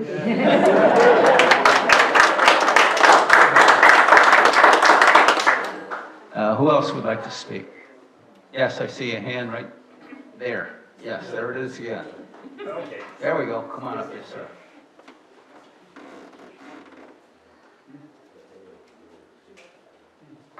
My name is Don Worley, 4479 Southwest Floral Court, Rainbow Lakes Estates. I lived in Chicago for 55 years, dealing with the bad roads, bad interstates, traffic, congestion, people And I came to Dunnellon in '02, fell in love with the Rainbow River. I still love that river, and I love this area. I love to look up at the stars at night, and I can't think of a better place to live without all this congestion, traffic, and who knows what else. And for that, I vote no.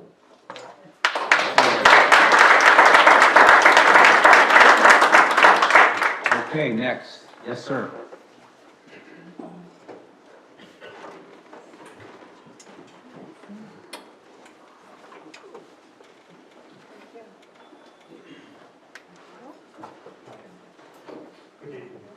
Name and address, please.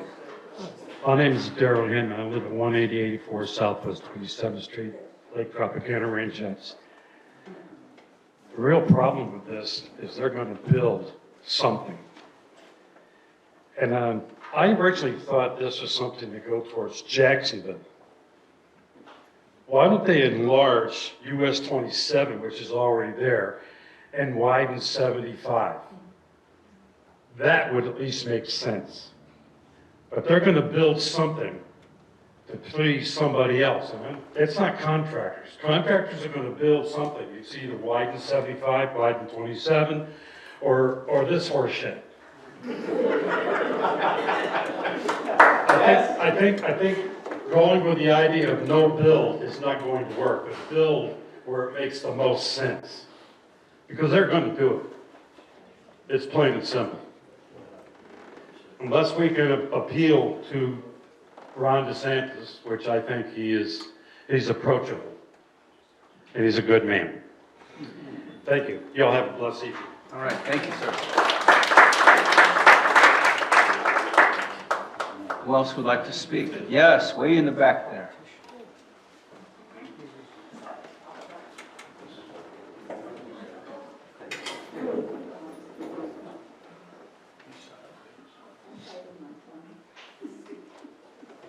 I just have a couple things. One is, of course, no bill, but when they sent the... Name and address. Oh, I'm sorry. I'm Gloria Edwards, 13892 Southwest Highway 484, Dunnellon, Florida. When they sent the flyer out to everybody, if they're so proud of their roads, why didn't they put them on there? They just sent the test area with no roads on it. That's all I've got to say. Thank you. Bye. Thank you. All right. Who else? Yes, Amber.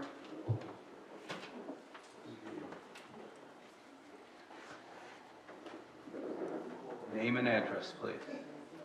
Amber Serena, 11426 Southwest Hendricks Drive, Dunnellon, Florida, 34432. So, between my family and myself, we own hundreds of acres in this area. We have property in Levy, we have property in Marion, we have land on the Rainbow River, and also by the KP Hole. We have businesses. I moved up here from Naples, 2010, and I never looked back. You can't drag me away from here. And all I have to say is if anyone tries to pull me from my land, they'll be pulling my dead body from my land.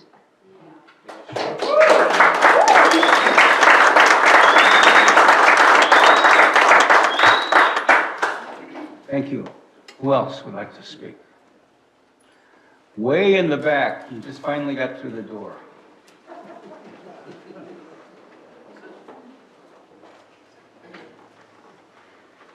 Good to see you. Name and address, please. My name's Nancy Folk. I live in Rainbow Inns at 20401 Southwest 80th Place Road. The thing that I want to address here is the water concerns. You start putting in a big road and you start with all the big machines and everything, what's going to happen to all of the potential sinkholes? What's going to happen to the water that feeds Rainbow Springs when you go in north of Rainbow Springs? Rainbow Springs has a huge protection area, and they're going to run a road through it. They have Goethes Forest out there. They're going to run a road through it. The Wakasasa Preserve, they're going to run a road through it. I mean, how insane is all of this? Florida is running out of potable water. South Florida is out of water. They get their water from north of them.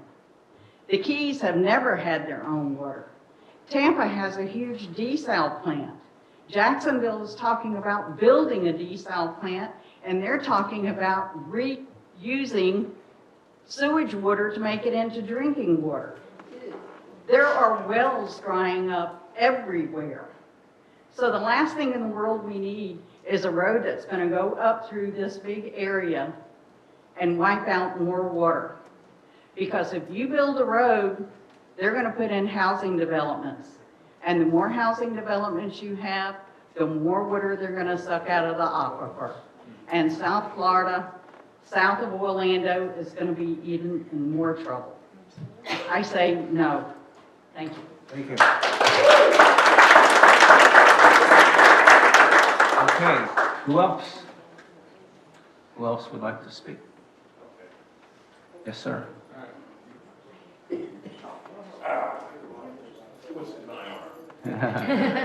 All right, name and address, sir.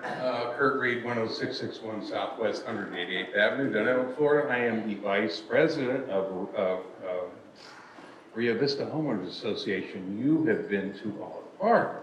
You might be here. I've seen on the river many times, okay? So everybody knows who I am. What we missed, what everybody's missed here, is this thing right here. This is an ink pen, okay? Get out, write Governor DeSantis. I do it regularly. He's tired of hearing from me. But if we do this, they're going to hear from everybody. That's the idea. And by golly, instead of just, oh, this is this city council guy. No, it's going to be everybody, and that's what we all collectively have to do. Thank you very much. I want to see you again, and I want to see you again.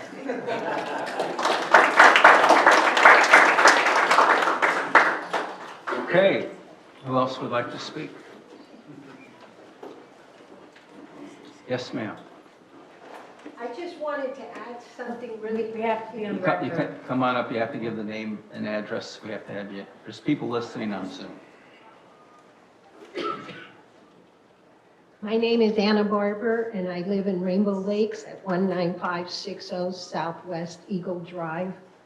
One more thing to add to what he said, use your pens and contact Joe Hardy, who represents this area, District 22, and he sits with DeSantis in that chamber, and he can voice our opinions. You can also bring him to any one of these club meetings that we have in the area and feed him your inputs. Give him your letters. He will take it to him. Thank you. Thank you. That is a good. That is a good point. That is a good point. You should know who your state representative is. You should know who your state senator is. You should know who your county commissioners are. You should have those addresses, emails, and start making phone calls and start spreading the word. It is impactful. You'd be surprised. When I get bombarded on an issue with emails, it does move the needle. It keeps putting it in your mind. Nothing else, you put up the white flag because you want the emails to stop. Okay, so that's very good. Yes, okay. Put it on email. Who else would like to speak? There's your chance.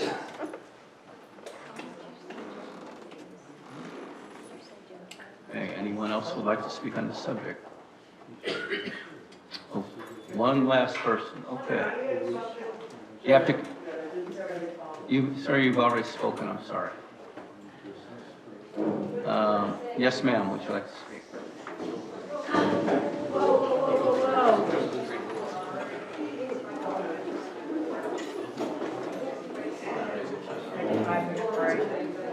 Wait a second. And he...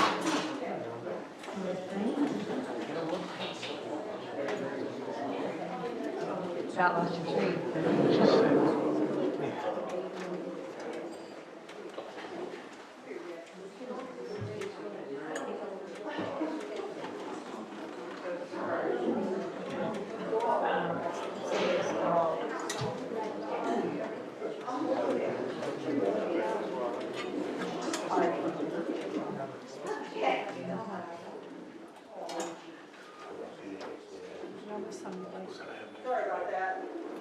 Okay, we have it under control.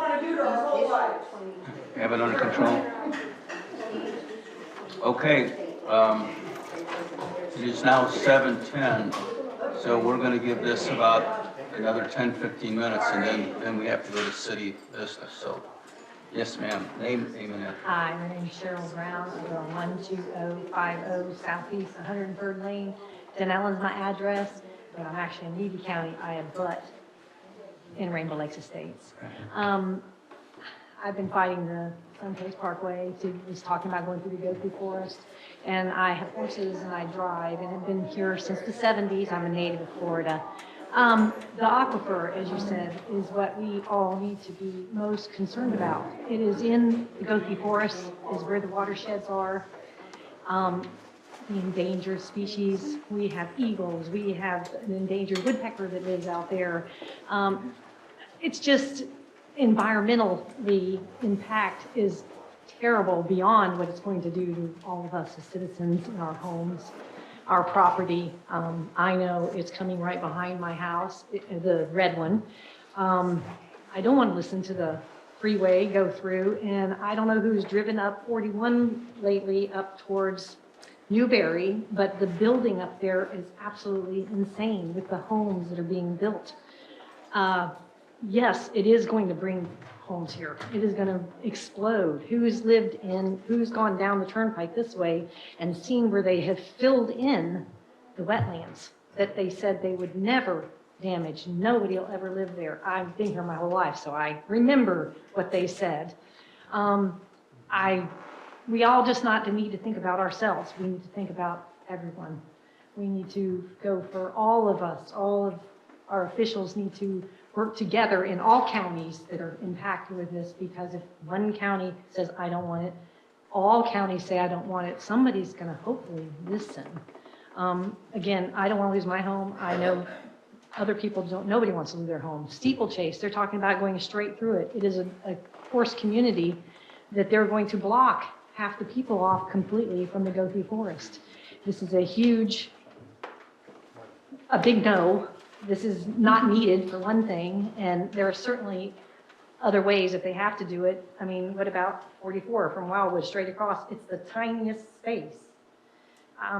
Nobody wants it anywhere. Again, let's all just think about the big picture of everyone. None of us want to lose our homes, and we certainly don't want to lose our aquifers and our beautiful rivers. And again, thank you. And thank you very much. Thank you all for fighting for us. Thank you.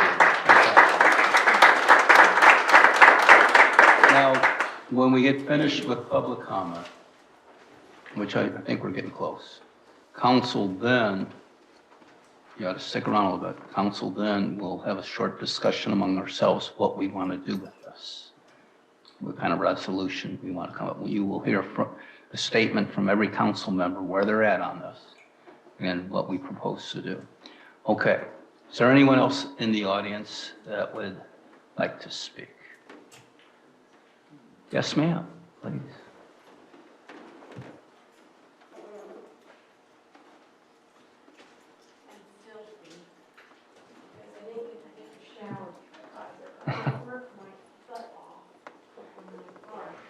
Name and address, please. Paulette Stout, 19551 Southwest 36th Street, Dunnellon, Florida. I am a single female. I am 61 years old, and I've been a horse trainer all my life. I came to Ocala because it's the horse capital of the world. Hello, it's the horse capital of the world. There is no place like it. There's so many things about this area with the Gothi Forest, the trail riding, the people that have the animals, that raise animals here, that's like no other place. Once you destroy that, it's gone. End of story. It's gone, it's gone, it's gone. You can never reverse it. And all these people that are losing their homes, you might as well just put me to sleep. Because if I lose this home, I'm done. Because the amount of work and everything that I have put into my farm, I'm single, I have 10 acres, I'm riddled with arthritis, 2 back surgeries, I was a farrier for 30 years, I busted my butt. Do I care? I mean, does anybody care about us? Are we that little that it's okay? There's absolutely a better alternative to widen 75, to widen 27. I've traveled all around the country racing horses, and 27 is the route that I picked. It was the best route to go out west. I raced on every racetrack in the whole United States, so I've been around. And I know these roads, and I know how great they can be and how they need to be improved and widened. There's no reason for all of these people to lose their farms, for us to lose the Gothi Forest and things like that. Where are we going with this? I mean, there's nothing really wholesome anymore that families can do, that kids can do, and you're going to destroy something like the trail riding. And yes, I understand the water problems. That's, you know, I'm not an engineer, but there's more to this. There's so many things that it's going to impact and affect. And this, like I said, horse capital of the world, there's no place like this. Don't destroy it. Thank you very much.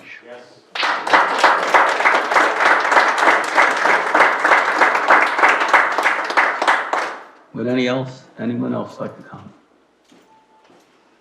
Okay, going once, going twice. Anybody on Zoom, Ms. Odom? No, sir. Okay, public discussion is over. A very sincere thank you for that input. Council, here's what I would like to do. I would like to have a discussion now, where we're at on this and what we would like to direct staff to do. When we get done with that, considering there will probably be some people leaving the room, we'll have a 5-minute break, and then we'll go on with city business. So let's start off, Ms. Cubbage. What is your comments? And a resolution is going to be in order. What do you think? First of all, I'd like to thank everybody who came out this evening. Every one of you are awesome, okay? You have empowered our community by your individual heartfelt concerns, so I thank you very much. My concern definitely is that, again, what a waste of Florida taxpayers' money. There are already routes out there. A couple people have mentioned 27 is already a east-west corridor. Come on, guys, add a couple of more lanes to that. And another thing I'd like to echo your thoughts as we put the hammer down on our county commissioners to end this thoughts of these road projects through Marion County, especially through our water conservation areas, our farm agricultural land conservation areas. I attended the Horse Farms Forever Conservation Summit 2 weeks ago. Kevin Shaley was the guest speaker. He is the CEO, Executive President of the Ocala Chamber of Commerce, as well as the Ocala Economic Opportunities Board. And he said if he is representing Ocala, which he is, they're sitting on the fence on this issue, without a doubt. The reason being the corporate industrial parks that they have continued to improve building permits for, and you all know the corporations that are there now. I'm not going to run off the list. And Kevin Shaley's thoughts are Ocala's becoming a logistics hub for these major corporations, and it's adding to the income, the employment potential of Marion County and Ocala. And therefore, we need to focus on, once again, putting the hammer down on the Marion County commissioners about not just, again, getting away from these corridors, but do what's practical. Use the roads that are already existing. So that's what I hope council, when we communicate with county commissioners, that we definitely accentuate that point, and also Joe Harding, our representative, and Dr. Dunn, our senator. Right. Very, very good, Ms. Cubbage. Just a little clarification. We can certainly let the county know our position. And hopefully the county has an agreement with our position, and then the city and the county together put our positions in front of the state. I don't want anyone to leave here thinking this is on Marion County. Marion County has a voice in this, just like we do, you know, what they feel good about, what they don't feel good about. But ultimately, it's going to be the state of Florida that decides. It's not going to be Dunnellon, it's not going to be Bushnell, it's not going to be Marion County or Citrus County, it's going to be the state of Florida. Hopefully if all of us get together, it'll do what it did to MCORS. MCORS was stopped in its tracks when they had already spent over $200 million trying to kickstart that project. We actually ate $200 million when they stopped. Okay, Ms. Kenny, you have a comment? Well, I'm very impressed with the comments that the people said. It is the people's house, it is the people's money, and it is the people's right to have their life preserved. Charles Lee indicated that he thought it would be appropriate for the council to send a letter, which would be in addition to a resolution, to our legislators and also to the governor. The more the governor hears from the people, the better our chances are. But again, I would emphasize, the sooner we get active, the greater our opportunities are to stop this before it gets further along. I think that was something, Mayor, that you had indicated. Thank you, Ms. Kenny. Okay, Ms. Williams. Good afternoon, everybody. As I sat here and I listened to all of the people speaking, I was imagining myself in that situation. And I certainly would not want to lose what I've worked hard for. So I am against, and I am with you. When you hold your sign up, no build. And I think we need to do whatever is necessary that we can do. That's my take on it. Thank you very much. Vice Mayor. I love you, Ms. Williams. When you speak, you get it. You preach to us, and I love it. So thank you. You have to put yourself in other people's place. Yeah, absolutely. That's right. Again, like the rest of the council, thank y'all for coming out tonight. And again, Mr. Baums, I always say your last name wrong, sorry, sir. Thank y'all for coming out tonight. I did sit on the MCOR committee I was the chairwoman for the TPO in Ocala, and I was the liaison for that, as well as Kathy Bryant, who represented our area. Back then, we were not in the research area. We were in their sites, but we wanted a seat at the table so that we would know what was happening with our neighbors. Then all of a sudden, they started looking at Marion County.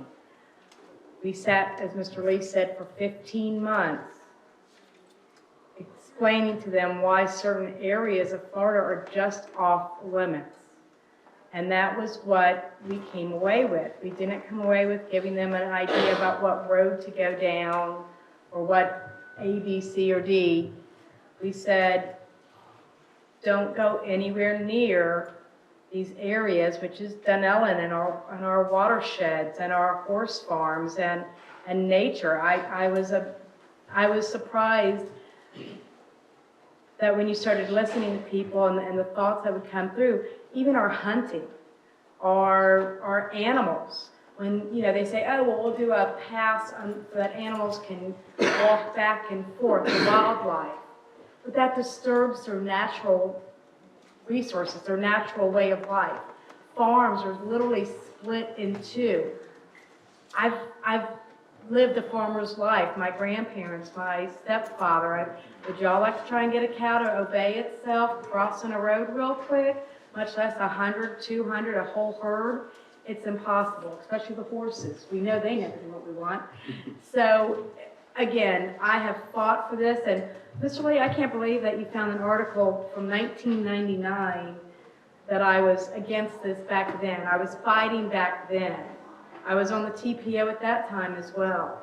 So no one should ever have a concern that this council, and especially myself, are not for this project. And it's not because it's logic. You just have to use logic.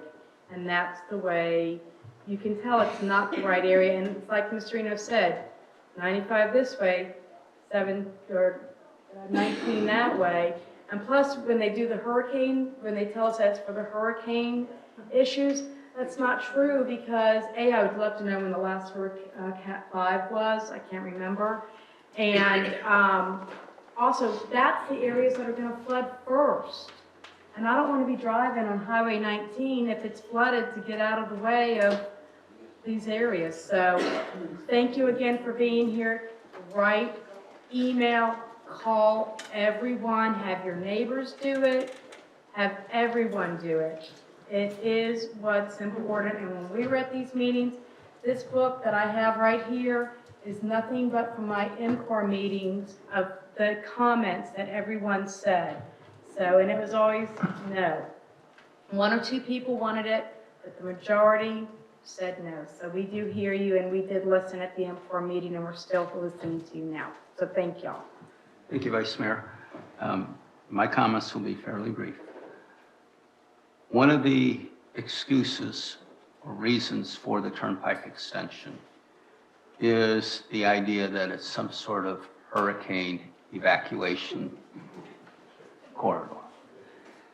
I've lived in South Florida for a long time. I've probably lived through 20 hurricanes. And the worst thing you can do is get your car and try to run away from a hurricane. I mean, it's crazy. So for the state even to advertise that this is one of the rationales for it, they're actually encouraging something that anyone that advises about hurricanes will tell you don't do that.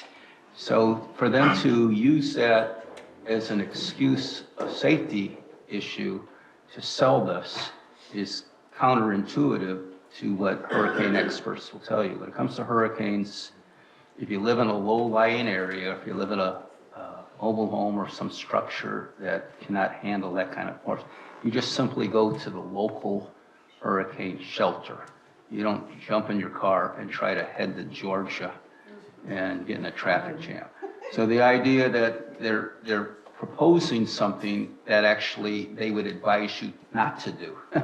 We're going to advise you don't try to beat a hurricane, but yet we're going to build a toll road and we're going to say it's to help hurricane evacuation. It's just a way to use safety to sell something. When government likes to sell the public on something, you'll notice the safety issue. It's hard to say no to safety. It's just a selling point. Very clearly, I'm against this in any way, shape, or form. We were against it, clearly, the city of Dunnellon on the M course. This is basically all the same reasons. Same reasons we said no before are sitting here looking at us again. So what I would like to suggest to council is that we instruct staff to construct a resolution, a letter that we can talk about possibly Monday that will clarify and definitely say what our position is. And we'll be on the lead on this. We'll show leadership here. And we'll let county know, Marion County know, our neighboring counties. We'll let our representatives know, we'll let the governor know that Dunnellon, more than any other city in this whole project, is the one that is impacted with all of this, no matter what you do. So I would have to think we would have a lot to say because we have the most to lose as a city. So council, my desire is to give a consensus that we try to go forward with some sort of resolution stating what our opinion. It seems like we have a unanimous opinion on this. Oh, yes, sir. Yes. Sorry. Andrew, where do we go from here to make a statement to make a resolution? Just be a consensus of direction to staff to craft a resolution as soon as possible for presentation to council for approval. Okay. Mandy, you are so directed.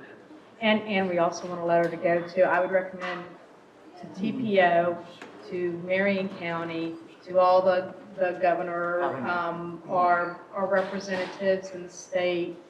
I would even send it to Levy County and Citrus County commissions so that they know that what our positions are in case they have any questions. I agree. So what it will be a resolution that's unanimously approved by the city council that will be signed by me, the mayor, correct? And then the letter. And the letter, correct. So, Ms. Odom, those are your marching orders. Okay. I do have one hand raised in Zoom, and I might have missed it before, so would you allow that person to speak? Just, 3 minutes. Right now, everybody's happy. Let's make sure she stays happy, yeah. I have Stacy Tobin attending by Zoom, who has raised their hand to make a public comment.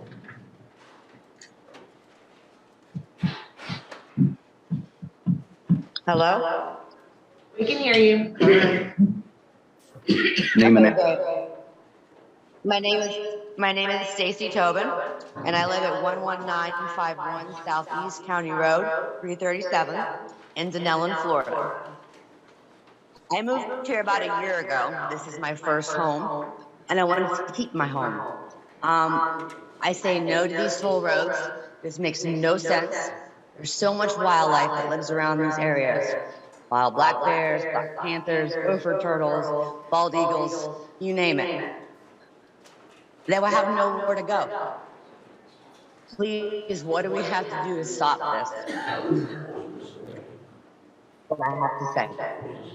Thank you so much. Okay. Thank you. One more statement. Lecanto tomorrow, not very far from here, is having their FDOT presentation there. So if you have the more you look at these charts and the more you study it, the more questions you ask, the more you kind of assimilate it. Also, it is my understanding that Marion County Board of Commissioners are going to put this on their next agenda for their next meeting. That's a must. If they put that on the agenda, everyone needs to go to that. That can't. Right now, the city has listened to you. We're ready to come out with a unanimous resolution in opposition. And now the next step is you need to get Marion County to do the same thing. So we're going to take a little break because we know a lot of you are going to leave. And congratulations and thank you very much. Okay, we're going to recommence this meeting. I do want to take note that we took a 10-minute break. It is now 7:50. 7:50? 7:50, okay. So we're coming back into session after a break. All right, we are council. We are now at item number 5. I understand that has been postponed. Is that correct, Ms. Odom? Yes, sir. And we go to item number 6. I understand that has been postponed. Yes, sir. Okay. So now we go to item number 7, which is the code enforcement of a lien. And that is to be, Jan is going to get us up to speed on that one, correct? Yes, Ms. Mayor, thank you. Excuse me. I was approached by Mr. Ernest Mills, I think it was last week or the week before, about a lien on a house that he purchased, on property that he purchased in November. The lien is a code enforcement lien that was placed on this piece of property back in 2013 for the demolition of a house. There were 2 homes on this piece of property. There currently sits an existing home. It was built in 1968, and it is in a state of disrepair, and Mr. Mills, I'm sure wants to rehab it and, bring it up to standards and make it look good. So he has approached us and to see if there was any consideration that council could make with respect to this lien. Now, the lien is in the amount of $5,370 plus interest, and so the total amount as of November 30 was $8,167.40. Staff's recommendation in an effort to facilitate the rehabilitation of the home and assist Mr. Mills, our recommendation is to waive the accumulated interest, and he would settle the outstanding lien in the amount of $5,370. Now, I would like to also add that the waiving of the interest is conditional on that the lien is settled within 12 months. If it's not settled within 12 months, then the interest would continue to accumulate. So that is staff's recommendation, and so I turn it over to council for discussion and any changes you'd like to. Jan, let me ask you, I don't understand the contingent. So, let me break it down in round numbers. We have the original lien of 5,000 and 3,000 of interest on top of that. So it's 8,000. So your recommendation is to lop off the 3,000. Yes, sir. Right. So what is the condition over the next 12 months? The lien is satisfied within 12 months of your decision. So you're going to give Mr. Mills 12 months to pay the 5,000? Yes, sir. Okay, that's your recommendation. Yes, sir. And if he doesn't, then Interest would start reaccruing. plus the interest it would be accruing. We go back So you don't get a year free ride, so you would have that additional interest on it. Yes, sir. Well, that's a motivation to take advantage of what we're offering, right? Okay, I understand. Very good. Any other questions or comments? Well, it seems to me that it is a reasonable decision, and we are interested in people upgrading that particular area, and so I would be in agreement with the staff decision on that. Ms. Williams? I'm certainly in agreement. Ms. No Coverage? problem. I'm in agreement with the agreement. Vice Mayor? I'm in agreement with the agreement of the agreement. Right here is one of the things we've talked about. What can we do to motivate people to get houses, get businesses, get properties rehab? So if that's what it takes to get a home that's sitting there abandoned and in bad shape, if that's the incentive that the city can make to encourage someone to bring a house back to repair and to be used, that's actually, it's, to me, good politics. It's good. Yes. We'll make more money in our taxes. I mean, it'll upgrade our tax base. So thank you, Mr. Mills, for doing that. Yes, Jan. I just have one more thing to add, Mr. Mills. There are recording fees that would also be due on this. The total amount due would be $5,466.50. There's $96.50 worth of recording fees with Marion County. So what you would be reimbursing the city is actual funds that we have put out. Okay? And Mr. Mills, as we had discussed when I visited with you, which I enjoyed, is this amount of money that's still part of the lien is actually money that the city did pay out of its pocket. I mean, we actually did pay that money to demolish the house, and we actually did pay that money for recording fees. So all we're doing is recovering tax money that was actually spent. Okay. Okay, is there a consensus? It looks like they put this on the consent agenda. Typically, this would be something for a quasi-judicial hearing, but seeing as the staff recommendation that's already agreed to by the property owner, I think this could go on consent as an agreed, just a, condition, just as a conditional motion to dismiss the lien upon full payment of the amount. It's not a problem. Okay. Under the I'll come circumstances. up with something tomorrow and send it to you to look at. How about that? Sounds good. Okay. Okay, Mr. Mills, I hope that helps. And we appreciate you coming to us and giving us a chance to help. And we appreciate you rehabbing a house and bringing it back good repair. That's what we're trying to do in town. We have lots of those situations. Okay? All right, you got it. Yeah, correct. All right. We're going to item number 8 right now. Presentation of proposals, the intent to dispose of public property. Mandy, I think this is yours to go over.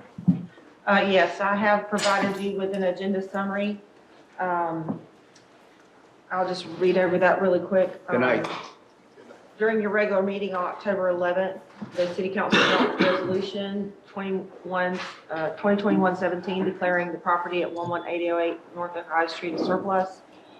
During that meeting, council authorized staff to advertise a notice of intent that the property was had been surplus for resolution and to be disposed of. And we did that in the Riverland, the Ocala Star Banner, and of course, the website and the Citrus County Chronicle. The deadline to submit a proposal was November 15th.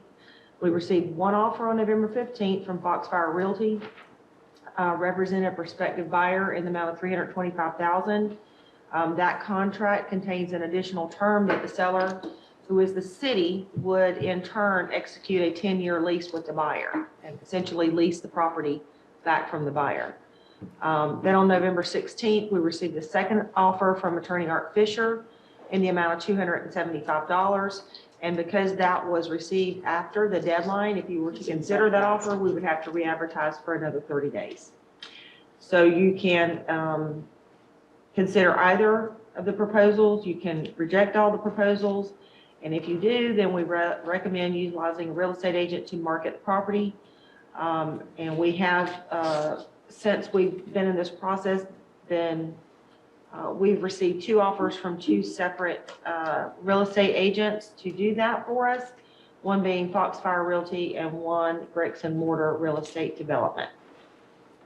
And I have those letters. I sent those out to you, I think, in the backup this past week. Question for Andrew, if you don't mind, Mr. Mayor. Yes. Bricks and Mortar Real Estate and Development, that's Vicki Morrison, the broker who sent that in. She is the commercial, she has a commercial license and those types of designations. I am an independent contractor for Bricks and Mortar Real Estate and Development as a broker associate. However, I do not get anything. I don't get a referral. I don't get any commission. I mean, I basically can't sell this property because I'm on city council. Nor do I want to sell this property, just to make sure that's clear one more time. So is there a conflict of interest if I were to vote? I will take a look at that and see what it says about independent contractors of that type of a nature. I know how that works in the real estate industry, and I haven't seen an opinion on point with that one. It typically applies to employers. It's imputed to employers. So being an independent contractor, I'll take a look at that and I can let you know in advance of the meeting. I just want to make sure I put everything out transparent. So thank you. Thank you, Mandy. Sorry. So I think, council, what we're looking for is a consensus. Firstly, do we want to consider either one of the offers? Yes or no?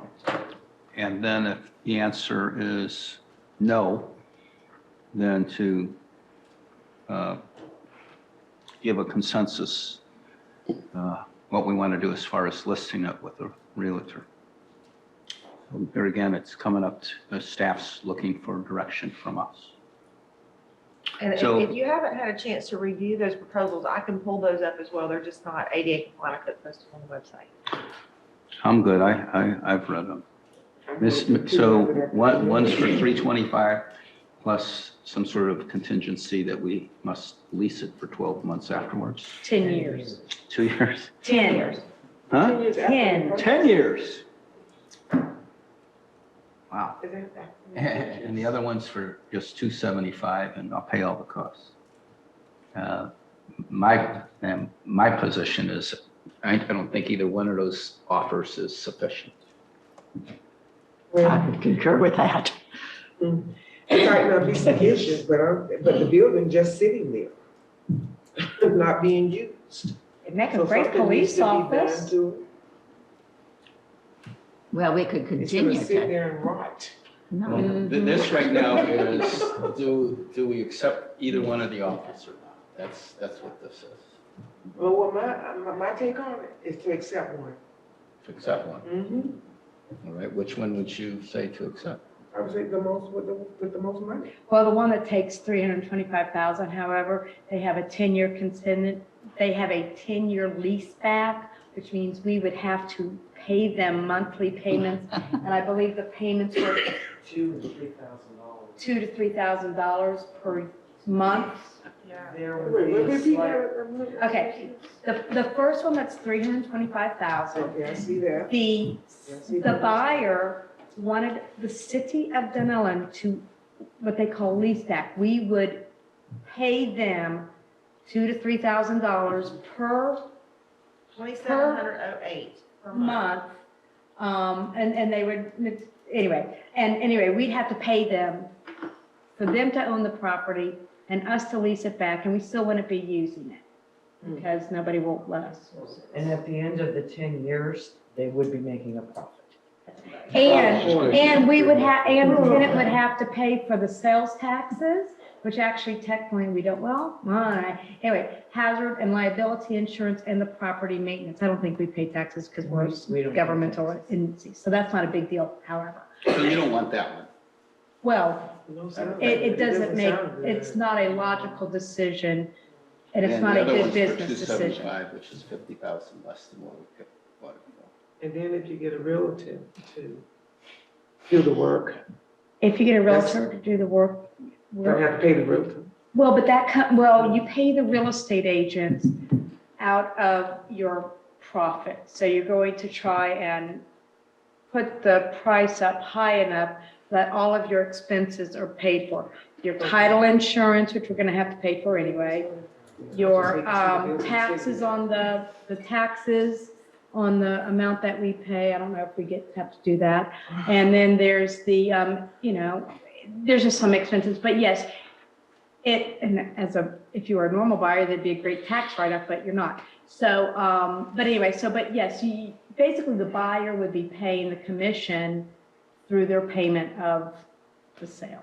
So it doesn't have to, and it's not an extra amount of money that comes out of our pocket, it comes off the profit. Okay. All right, so Ms. Kenny said no to either offer. And Correct. What are Well, you? based on what's been explained to me, I guess I'd have to say no, but it just saddens me that that building just sitting. We understand. It does. I understand. I do. I get it. Ms. Covich? Neither is a viable offer. Neither is a viable offer. Correct. Okay. I reject those. Vice Mayor? As a real estate professional, I would not accept those. We could go back and counter, and I don't know if we're allowed to do that. Are we allowed to counter, Andrew? Say it again, please. Can we counter their offers?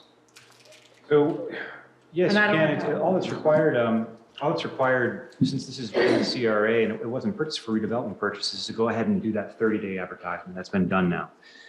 So once those are in, sure, you can negotiate upon those. Those are not, you can counter.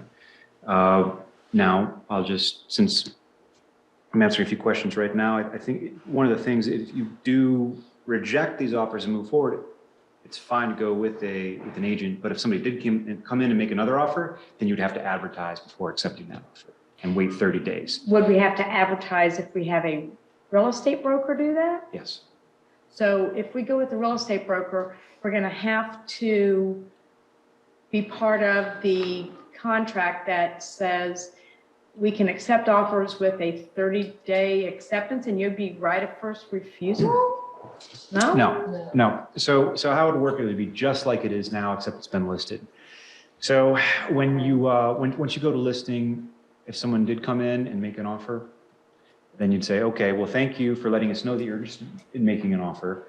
But before you officially make that offer, we have to advertise it. And once it's advertised, then you can officially make your offer.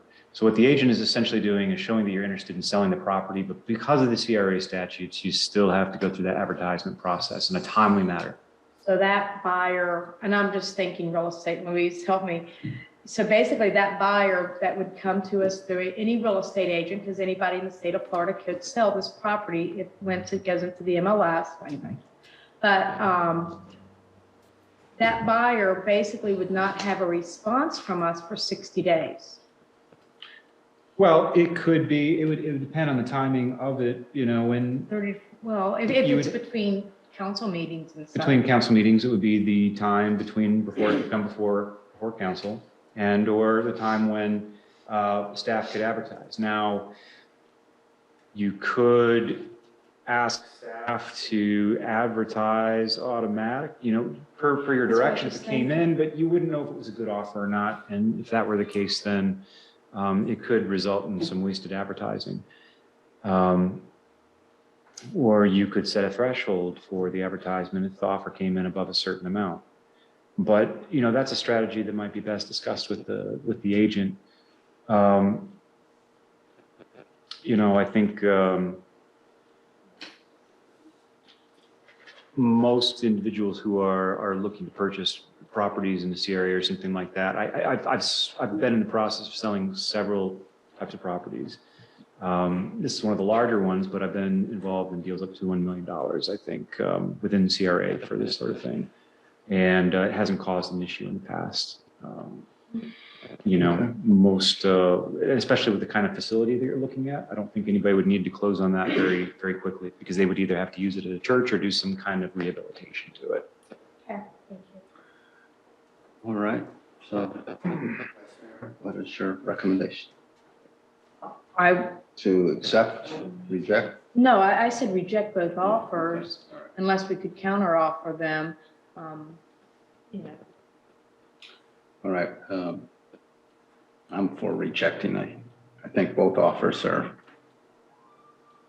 not competitive to what the property is worth. So I would say the marching orders on this one, Ms. Odom, is to, you know, give us a recommendation who to list it with. You know, you can talk to the agents and find out. I'd like to make comment on that. Yeah. I think that for bricks and mortar to take the listing as offering a multiple listing service, unfortunately, is a conflict of interest for Valerie Hinter, simply because on your biography, a city council website states that you are a founder of bricks and mortar. No, ma'am, it does not state that I'm a founder of Bricks and Mortar. Are you sure? I am 100% sure, because I am not a founder of Bricks and Mortar. I was a founder of First Realty of Dunnellon. Okay, then I amend that statement. No, I am not a founder I would of Bricks also and make a Mortar. comment that Mr. Van Aken, who represents Foxfire, has been here 2-3 times offering his services. At one time. Well, Ms. Odom, we have two different realties. They have pretty much standard fees that they charge, but there's always, it's the city, you never know, one of them might say, hey, I'll cut you a deal on the commission. Probably charge you double. So I think out of these two, it's incumbent upon staff to come back to us with a recommendation based on whatever you think. Okay. All right. So that's going to be put, where are we going to put that? That's just going to, it's going to be on the regular agenda for Monday? It could be on consent to reject, or Well, you could place it on reject, but, you know, if there is a voting conflict, and upon review of the statute, just on cursory review of the statute, it appears that there would be, because of the term business associate. You may want to put it on as an agenda item. And you can get so that way- clarification. for the hiring, I mean, and I would sustain, because Right, in all that's what I was honesty, I mean, I work with Foxfire Realty. I mean, I am a real estate agent, a broker, so basically, that's gonna make me have, I'm sorry? I'm sorry. Oh, no. So, I mean, I don't want to do anything that would put myself or the city in any sort of a liability. So if it's best for me to not vote on who we hire, I can give comments still, correct? Yes. Yes, and for clarification, that's exactly what I'm speaking to, is just voting conflict, Yes. under 112-3143. Now then, let me just ask you real quick. If, let's say we did go with, well, either of them, I can still vote on contracts, even though I mean, technically I have a business relationship with everybody in the state of Florida as a real estate agent. You could still vote on A contract that would be presented by XYZ Corporation, real estate office. We sell houses, we sell commercial property. Will you find out about that? well, Even though I will will. make no money from it. I suppose, and of course, the question would be is, how would that special benefit, is the special benefit by virtue of the listing, or that's on contingency? For the compensation paid to the agent. And I, again, get nothing. So Mandy, what I would recommend is just put this on the agenda and give Andrew Both items, rejecting give the him the bids time he and needs and hiring me. to deal with this. Is it, if it's on the agenda, it's no big deal. Okay, now we're to number 9, the Cedar and Ohio Street Road Project Award Recommendation. This will be Troy and Jan speaking to that. Troy or Jan, whoever goes first, makes no difference. I can speak on that, council. The Cedar Street and Ohio Street project, we had our bid opening the other day. The bids were tabulated by the engineering office, and a recommendation to award bid has been presented to council from Kimley Horn. You should have had that letter of recommendation in your backup. The Cedar and Ohio Street project was, the lowest bidder was Ranger Construction in the amount of $397,427 and 45 cents. We had a total of 4 bids received in for that process. There is a breakdown of the 4 bids in your packet as well, but I can give you the brief rundown. The second lowest bidder was Art Walker Construction at $398,236, $398,236, $808.55 difference between the 2 lowest bids. The third lowest was CWR Construction at $409,472 and 55 cents. That's a $12,045.10 higher than the lowest bid. And the last bidder was PaveRight at $477,965.62. That's an $80,538.17 difference from the lowest bid. So after review of the engineers, myself and staff, the assistant clerk, Michelle, we agree with the findings of Kimley Horn, the lowest bidder being Ranger Construction. So at this point, we're asking council to approve awarding the bid so the project can move forward. Any comments, Ms. Kenny? Well, I am assuming that Kimley Horn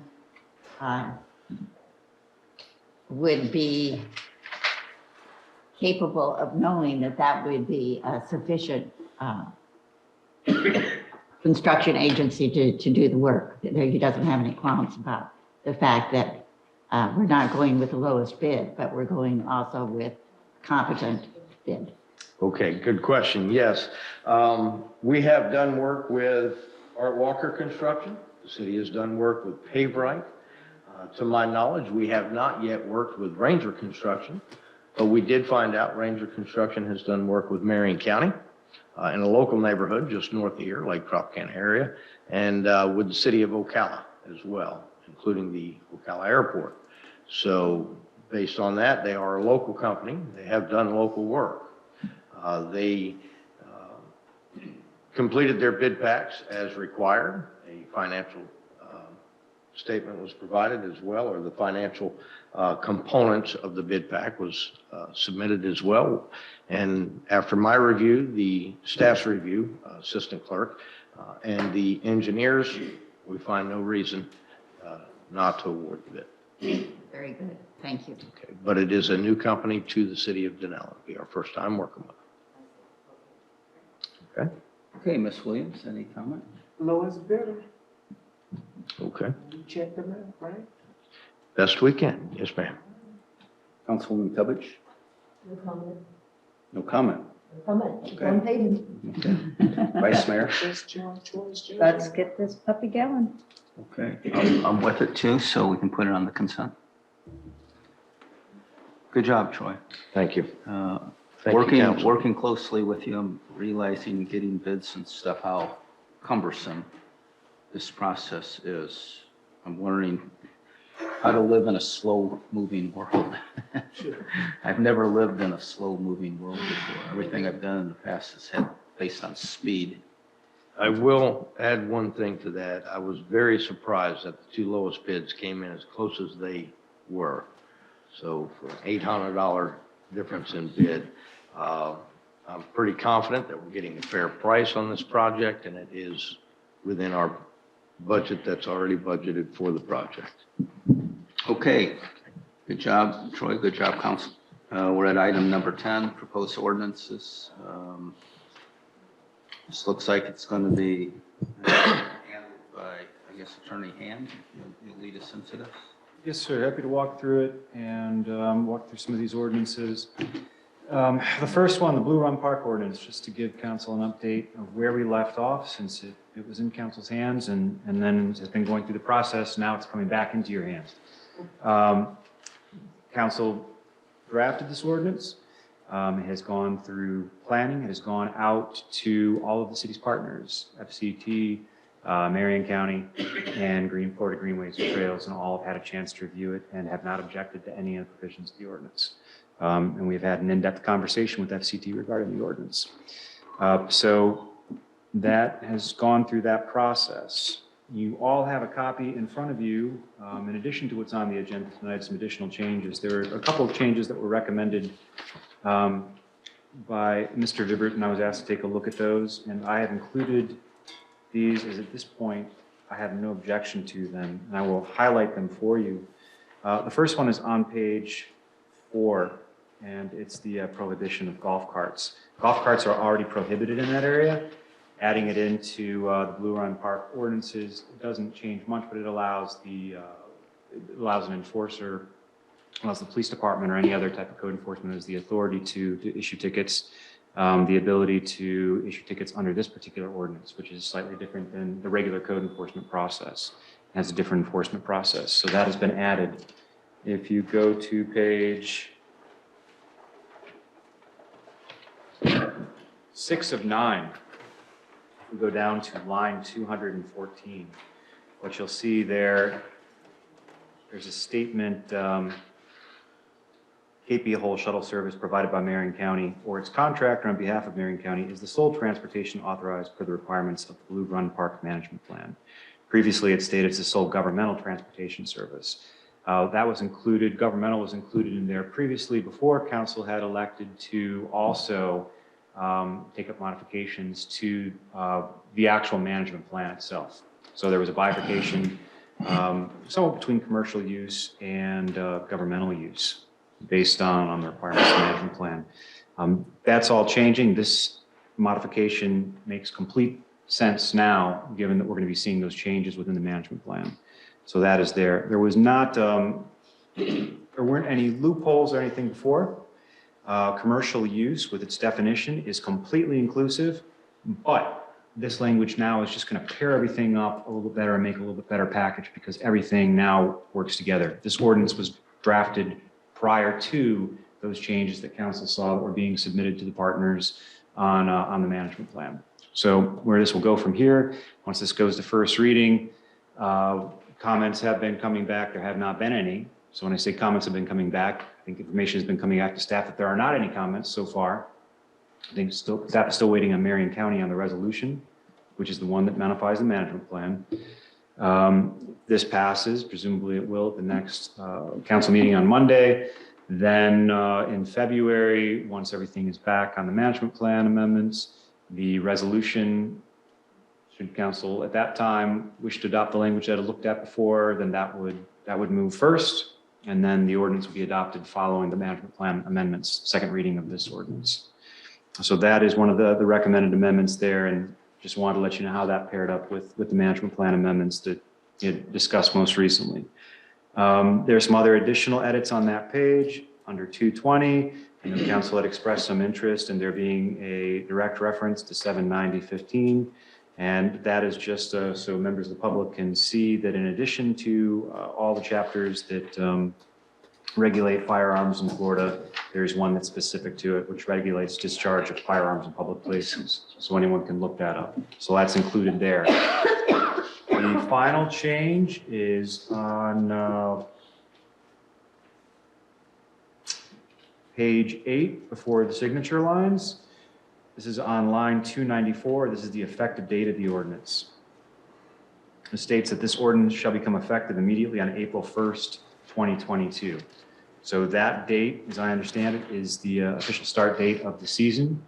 So that date has been selected for this to become effective. That allows the city to, if this is adopted on a regular agenda in February, that gives the city plenty of time to make up signs, add additional signage, notify, do whatever kind of PR process the city wishes to undertake, just to make sure that everybody knows these are the new laws of the land. Gives everybody a little bit of notice prior to enforcement. Excellent. So that's all I have. If there's any questions, I'd be happy to answer. You answered my question. Any questions, Council? The only question I have is once we get to the first reading, and let's say council passes on the first reading, then any changes after that you'd have to start the process totally over again. So is that correct? You could still make changes. I do think out of courtesy, I mean, since these changes here don't affect the substance of the ordinance whatsoever, nonetheless, they should go to the partners just so that everybody is aware of what is being adopted. But no, the process wouldn't have to be started over unless there are substantial changes which require changes to the title. Okay. But the title is very, although you have very specific whereas clauses, the title itself is very general. So it would take a very substantial change for the process to happen. Perfect. Got it. Okay, Council, if there's no more comment on that, let's go to the next one. Ordinance 2020-03. It's the adoption of the Marion County Animal Control Regulations. Troy or Mandy is teed up to talk on this one. I guess either one of us can. Basically, this is what we brought to council several months ago. You know, this has been our challenge for many, many years with animal control. We no longer have the facilities or the ability to have an independent animal control. And the best avenue for us to take is to adopt Marion County's animal control ordinance, contract with them at a set contract rate for year-round animal control services. But also it expedites or speeds up the process when somebody is in need of animal control services. As it stands right now, it has to come through me or somebody in my department for authorization, and there could be a day or two delay in response when citizens need it. So after reviewing their ordinances and realizing Bellevue has gone the same route, other municipalities in the county have gone the same route, I recommend that we adopt Marion County's animal control ordinance and follow through with our contract with Marion County. Ms. Kenny, any comment? Well, I never understood the part about the chicken. Okay, so about that, and I remember before I even came back to work for the city had passed an ordinance where you could have so many chickens, you can't have roosters, and you can't have certain things. But we realized we can take that out, add it into our code enforcement. side of our ordinances, and therefore we can monitor that separately. Chickens and that are not part of animal control. Animal control more with dogs, cats. So that chapter. Rabid animals. Okay, so that's, that Article 2, chicken keeping is not going to be included in what we're passing. Marion County will not monitor the chickens. Well, I'm just looking at what we had for the backup, and I wasn't clear. I'm sorry, I have not looked at the backup. Troy, it's going to actually the construction of the ordinance, and I could speak to that. Please. Just very simply, what exists currently in the code, in animal control, chicken keeping, these were adopted, I think, back in 2016 or 2017, allowing chicken keeping in Dunnellon. Those regulations were placed in the same section or the same chapter, same article as animal control.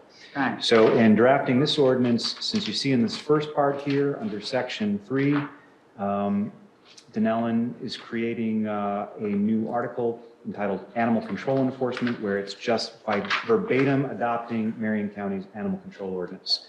That's all that section does. What section 4 does is, now that what used to be Article 1, was a very, you'll see if you look through the ordinance, you'll see all the cross lines. That all used to be Article 1. So that has all been deleted, but what was preserved, the chicken keeping section was preserved and moved to Article 2. And so the chicken keeping stands independent, as Troy was describing, of animal control, and that would be enforced. All the rules stay the same. There's nothing new there. It's just being relocated Well, I'm to a glad separate it's article. out, actually, of the animal control. Thank you.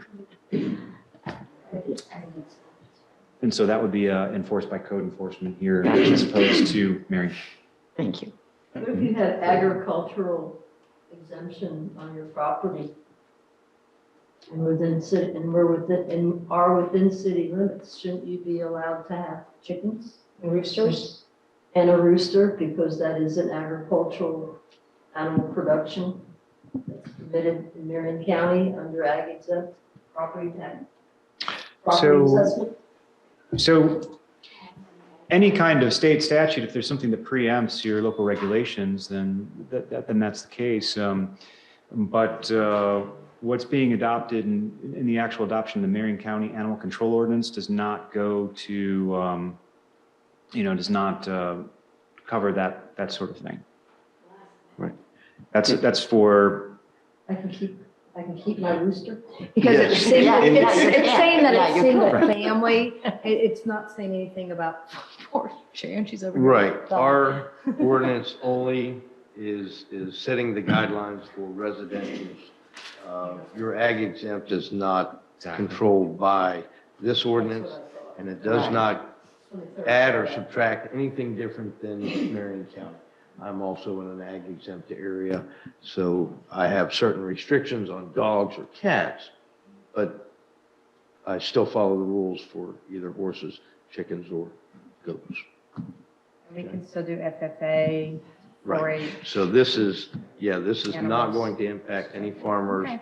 or anything in the city. Realistically, what you have here, all of the rights you have under state legislation, under state law, of course, remain. And the rules, nothing is really, very little is changing as far as the rules go, because Dunnellon's rules are very similar to Marion County, but they're in different places. They're slightly different. So there's very little that's changing. It's just cutting those out and replacing those. And I'll tell Nothing else will Arnold change. Schwarzenegger he can stay with us. Yes, it can. What's his name? Arnold Schwarzenegger. All right, so Picture. appears that the consensus is unanimous to go forward with this ordinance. All right, we're to the bottom ordinance. It's ordinance 2020-04, private property rights element. To talk about this would be either Andrew or Georgina. Georgina, you haven't said nothing tonight. Let's see if you can light up that microphone, huh? Sure. Thank you, Mayor. We're gonna shoot at it together, but I'll be more than happy to bring you up to date. That is basically what you all have been reviewing in the past. This ordinance states the property rights element to be adopted into the comprehensive plan pursuant to Chapter 163 of the Florida statute as per the legislative sessions of 2021. And basically, the proposed amendment simply tracks the language included in the statute and has been recommended for approval by the Planning Commission as presented. So it's now presented to you for approval. First reading. Okay, anything in addition, Mr. Hand, to that? That's exactly right. The only thing I would add is this is an extremely important one. It's another mandate, an unfunded mandate from the state legislature and infringement on home rule powers. It requires this.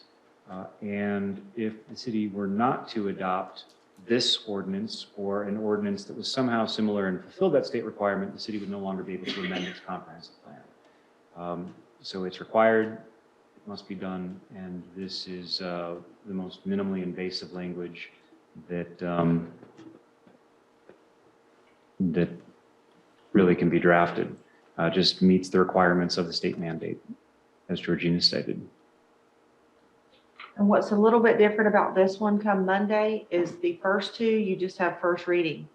And this one actually requires a transmittal public hearing on Monday, which will be advertised. Because it is a comp plan amendment, a text amendment, it does have to go to DEO for agency review.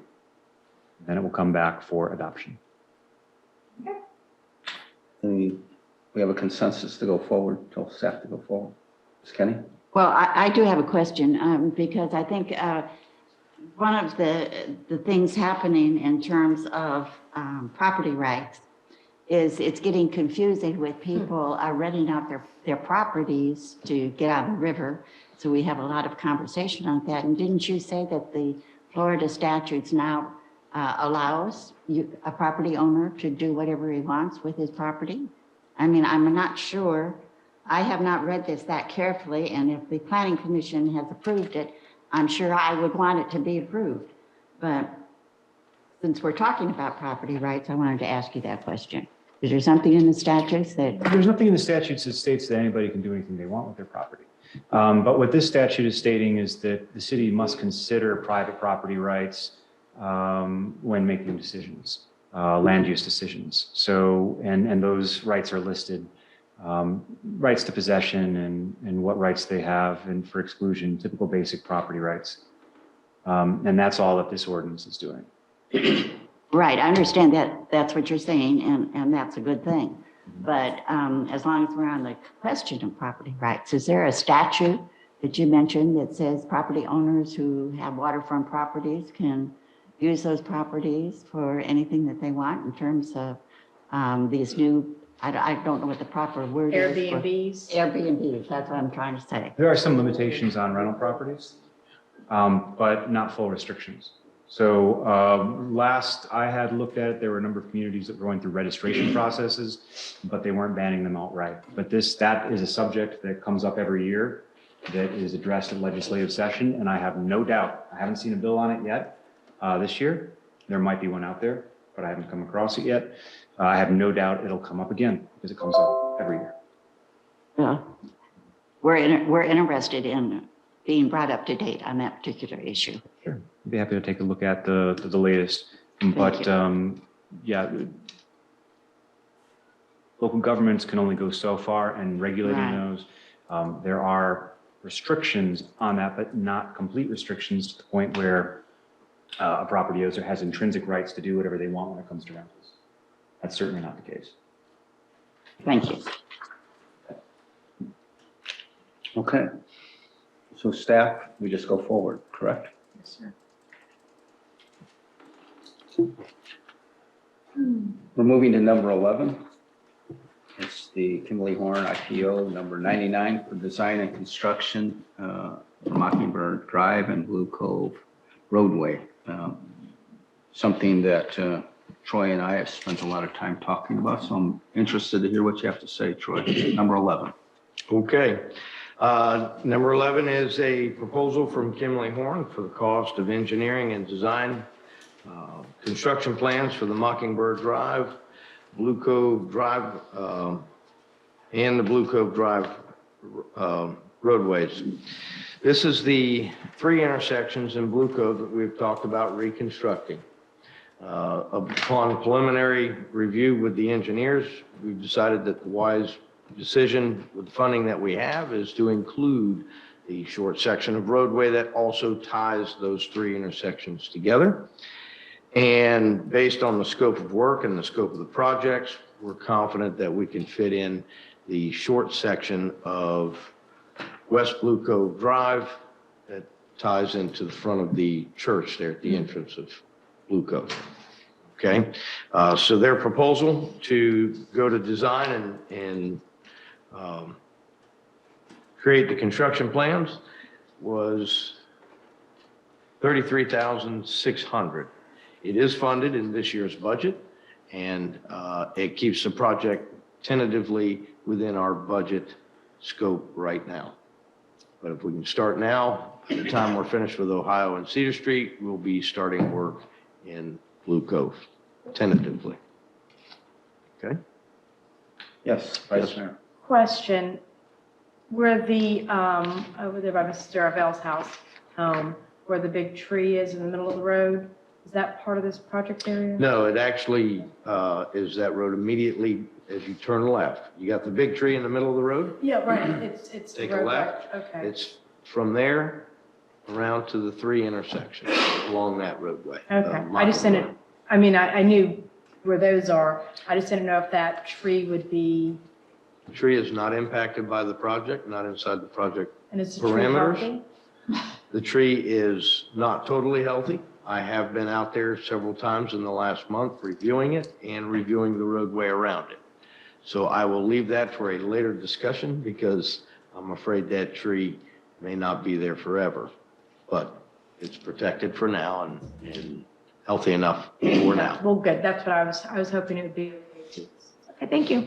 So Troy, what are you asking council to do? I'm asking council to approve the Kimley Horn IPO number 99 to begin design for the reconstruction of the roadways and 3 intersections and the short segment of roadway in Blue Cove. And that's $33,000. Their fee will be $33,600. That includes not only the design and engineering, but project, same thing doing on the other road paving. They do all the bidding process, and follow through So construction. they would become the project manager also for the fee? They're the project engineers. City remains as a project manager. Understood. Are these? Yes, he does help me. I have no expertise in these kind of fees, so I always find them, is that fee kind of within the norms of a? It is. This is a $300,000, this is a $150,000 project? Roughly $150,000 project. So it's a $150,000 project and it's a $33,000 fee. 33.6. Oh, about 20%. It's 20% of the entire project cost. Right. Seems high. Seems high. I can, between now and Monday, I can do a comparison as to what they charge for other projects, like the percentage for engineering and design of the Ernie Mills parking lot projects. And I can also look at what they charged us for design and engineer of Ohio Street and Cedar Street repaving and see that they're within line. But again, there's a certain breaking point that the smaller the project doesn't necessarily mean the engineer works for a smaller price. So I'm sure that there's a minimum fee at some point. That's why we try to incorporate more than one intersection or as much roadway as possible into our projects to reduce that. So minimum this should be fee. put on the regular agenda so you have some time to get some answers. If that's council's decision, absolutely. Yeah, I can answer the question for you by I mean, Monday. like I say, I feel a little, I feel like I'm in a fight that I don't do. I understand your question. I don't know if that kind of money is standard, but it just, to me, in normal life, $150,000 project, that's going to cost a $33,000 study. That's a lot of money for $150,000 to me. It just doesn't seem to make sense. And sometimes, well, I don't want to speak out of turn, and I'll have you a solid answer by Monday, but also look at the scope of work that the engineers have to do for the intersections and any culvert pipes or water lines or anything that may be impacted. The fact that they align all the surveying to do their design and engineering. And again, depending on the size of the project, doesn't necessarily cut back on the cost of the surveyors and the additional costs that they have. So I can have Alan or Kimberly Horn there provide us a breakout of what the cost is and do a comparison in our last 2 to 3 year projects to make sure that it's within. Okay, Council, you good about putting it on the agenda with that information? Yeah, I'd like to make a comment also is, if you're working with a construction company, I would assume they work with other engineering firms other than Kimberly Horn. Can we ask that construction company what else they have worked with? And what their assessment of that fee is? I imagine we could, but I don't want to put a contractor on spot or put them in a You don't know the position that might specifics. create a tension between the engineers and the contractors. You know, it No, almost. I think it's just competitive bidding, and that's what we're supposed to be doing for projects. For competitive bidding for the construction company, why not for the engineering company? We have, and that's where we're at with Kimberly Horn. And I'm not sure of the details. This happened before I came back to work, but I believe we are on contract with Kimberly Horn. And if we decide to go with a different engineering firm, we have to go out to bid, start the whole process all over again. So, I'll talk to you more about that. yes, ma'am. Well, let me do my The only homework comment I on have this. On that, Troy, there has been instances where staff has quoted numbers to council, and council has coughed. Yep. And has asked staff to go back and renegotiate. And it seems like quite often we do get a reconsideration when we squeeze a little bit. It has happened more than one occasion. Right. Right? Yes. And if council didn't say, hey, wait a second, we would have paid more money than we had to. Sometimes just asking is enough. Right. I ordered Like I said, though, I just. $1,000 worth of trees. The guy wanted to charge me $300 to deliver them. I says, if you want $1,000, you deliver them for free. He says, you got it. Right. But, it was just crazy, It wasn't no big deal. I agree, but like I said, this cost does not go just to the engineer or just to the firm.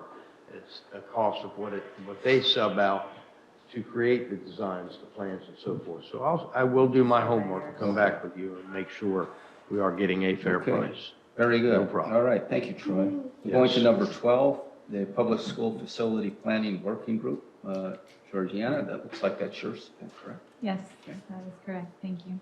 Well, this is basically in an effort to maintain effective communication strategies between the city, Marion County School Board, and other governmental entities with operational collaborative, I'm sorry about my accent. Perfect. Makes it sound better. Thank you. Planning, decision-making capabilities, and maintenance responsibilities over public facilities. Staff recommends that council honors Marion County BOCC request to assign a city representative along with a city council member to participate in the process of updating or more likely repealing and replacing the interlocal agreement for public school facility planning with a current version by forming part of a group that will convene in 2022. You would definitely be our staff member, correct? I would think so, yes. What are you requesting? I'm requesting that you assign staff and a council member to go forward with this process so that we can collaborate with the different entities and form a working group to establish the. Mandy, would this be considered one of the liaison positions? Could be. Because what I'm thinking to do with the amount of time we have is to put the liaison discussion off till possibly Monday. So maybe we can include this. But that we can do a consensus. No, I can't speak. We don't have to vote on it. It'll just be there and to appoint Georgina and a city council person. Yes. So that can be a consensus Okay. item, not a voted item. It And then we sounds- can decide the liaison position Yeah, later. okay, this sounds like it's got your name all over it. Oh, no. I know somebody else that wants that name all over it. Yeah, I will tell you, I monitored the first meeting they had at the livestock pavilion. That meeting went off the rails. I was like, there was an agenda posted, and the agenda was for 45 minutes, and then the meeting went off the rails. They were talking about bus stops. Oh, boy. So who would like to be? Well, I thought we were going to discuss that on Monday. Okay, that's fine with me. That's good, okay. Speaking of going off the rails. Okay. Back on the rails. All right, I'm going to put that for Monday. So we're gonna include this liaison that's on the agenda Correct. Monday.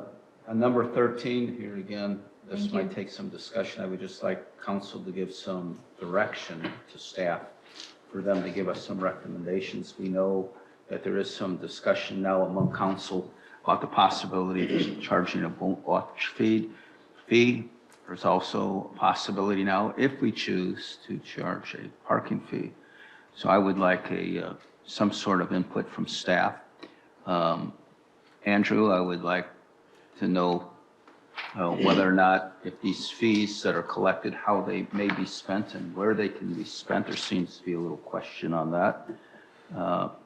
So just to kind of get this rolling, my position has been pretty consistent that many entities that come into Dunnellon are being rewarded financially through our ecosystem and our natural resources. It seems like we have not figured a way for us to be getting some of the money. Talking with voters, I'm finding that they seem to be starting to get very used to paying some sort of launch fee. Doesn't seem to be something that's so egregious as it might have been 10 years ago. It's kind of expected. So I think this is possibly a significant revenue source for us, and I would just like to at least direct council to brainstorm on this and give us some ideas what we can do. Can staff give us a I know staff can probably look at other boat ramps Correct. and fees, so that's what you want them to come back to Right. us and give us a recommendation, right? Right. And Andrew, you just let us know, this money we get, there seems to be a question where you can spend it and how you can spend it. That's Sure, I think the simplest rule, just in one sentence, is that Florida case law indicates that user fees cannot be used as a general income generator, that they must ultimately be spent within the system that generates them. And that is really the restriction that you're looking at. So it doesn't mean that it would have to be just for boating fees, but that boat ramp is in the city park system. So you'd be constraining, your expenditures within the boating ramp system, and also looking at a reasonable fee, which of course would have to be, because it would have to be competitive. right.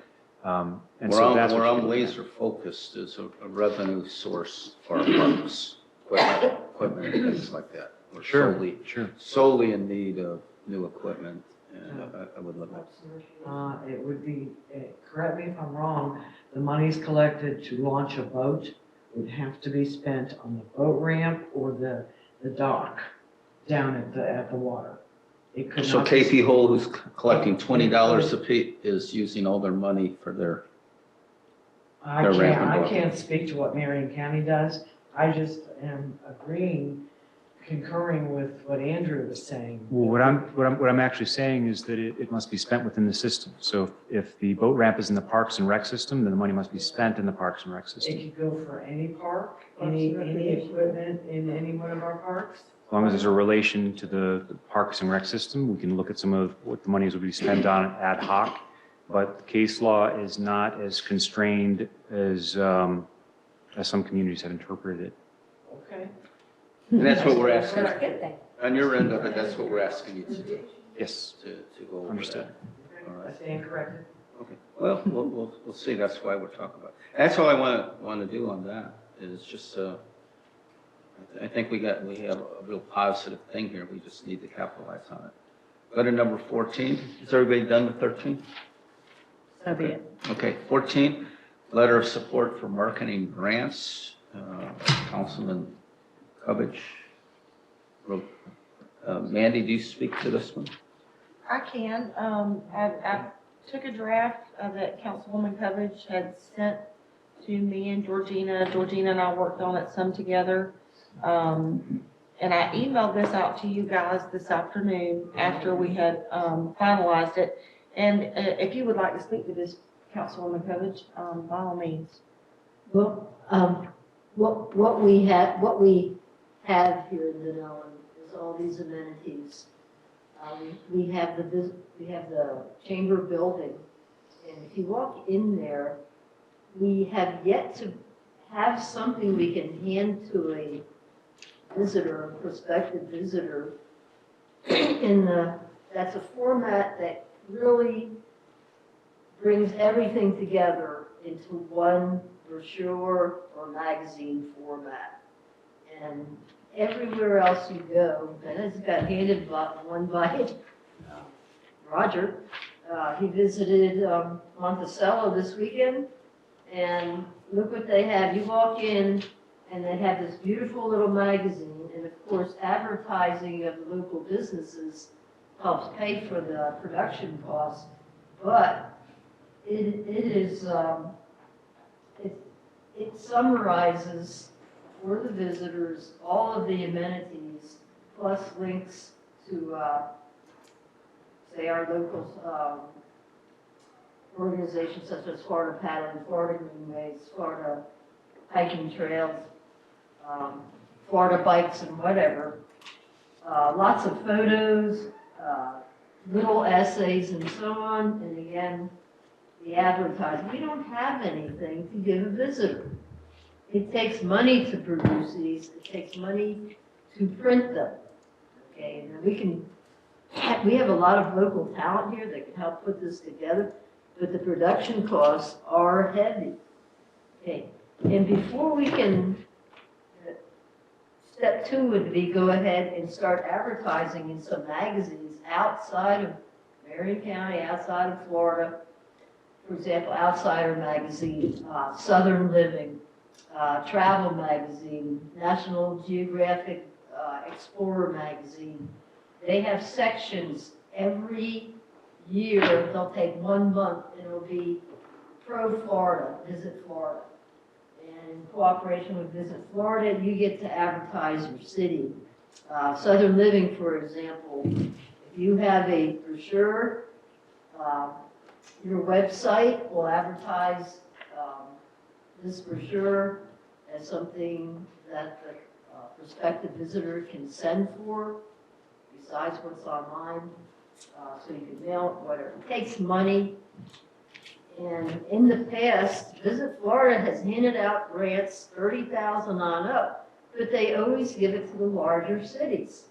Well, guess who's pulling in the visitors? Little old Dunnellon. Okay, and who profits? Marion County, basically, and the state, our sales tax collection and our heads and beds collections and so on, and so on. So that's what I'm hoping we can convince Visit Florida to look at what a small city like Dunnellon adds to the revenue of Florida and do some reciprocation in giving us the grant money to produce something like this. Okay, maybe we can get you exactly which one. I've read your letter. Yep. And seems very supportive. We're just asking for reconsideration of grants we used to get in the past. So, Now, the situation I'm is- for saying, let's go forward with the letter. I've read it and I feel good with it. Situation is because of COVID, no grants were offered for marketing visitors last year. But now the situation has changed and those grants will come back. But like my dad used to say, the wheel that squeaks the loudest gets the oil. So All right. it starts squeaking. So you're just asking for council to approve your? Yes. Okay. Send it on. Ms. Kenny? I approve. Ms. Williams? I don't remember the letter, it's very nice. I didn't have a chance to read it, but I'm sure it's, unless I have some It is a good horrible, go for it. you know, We'll I'm put it on sure the- it's fine. No, I mean, we can put it on the consent agenda. If And I then have you some can- heartache, but I don't think there'll be any heartache. Okay. That's, all right. So I'll put that on the consent agenda. Here again, we, number 15, this is a very time-consuming item, and we're pushing 9 o'clock right now. We're talking about ordinances and all kinds of things to put this into play. I would recommend we postpone number 15 when we have adequate time to discuss that. Anybody have any issues with Do that? you want me to move that to the next workshop? Yes. Okay. Those that might have looking forward to that, please take into consideration. We spent two and a half hours with the Turnpike. We're doing the best we can. Number 16, council discussion, police facility. It's my understanding, and I have read it, that we got our appraisal back, correct? Ms. Odom, do you want to go over the appraisal and give us your gist on it? It's pretty simple. The appraisal came back with a market value. This is Gruff's Restaurant and Property, correct? Yes. And that saved here. Hold on, let me just jump back over to my email. I had it in the backup folder, so I can pull it up for you guys.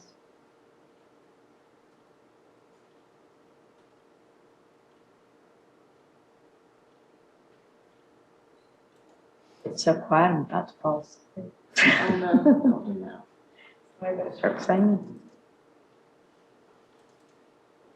Okay, so Rhodes and Reichholt were used to prepare the appraisal. Do they had a vocabulary? Where were they from? I don't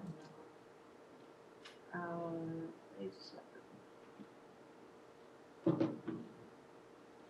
Yes. Okay.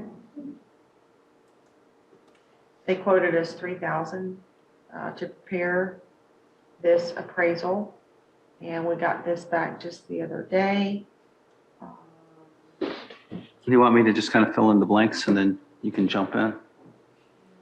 Well, sure, I just was gonna pull this up on the screen and just kind of go over that, but bottom line, you see the estimate of the market value there. And I know that you had some questions, Mayor, and we've gone sort of back and forth about with some of those, and maybe you got some more of the answers clarified that you had. The appraiser did reach out to me late this afternoon, and I just couldn't answer. I couldn't call him. It was time to come for the meeting to get ready.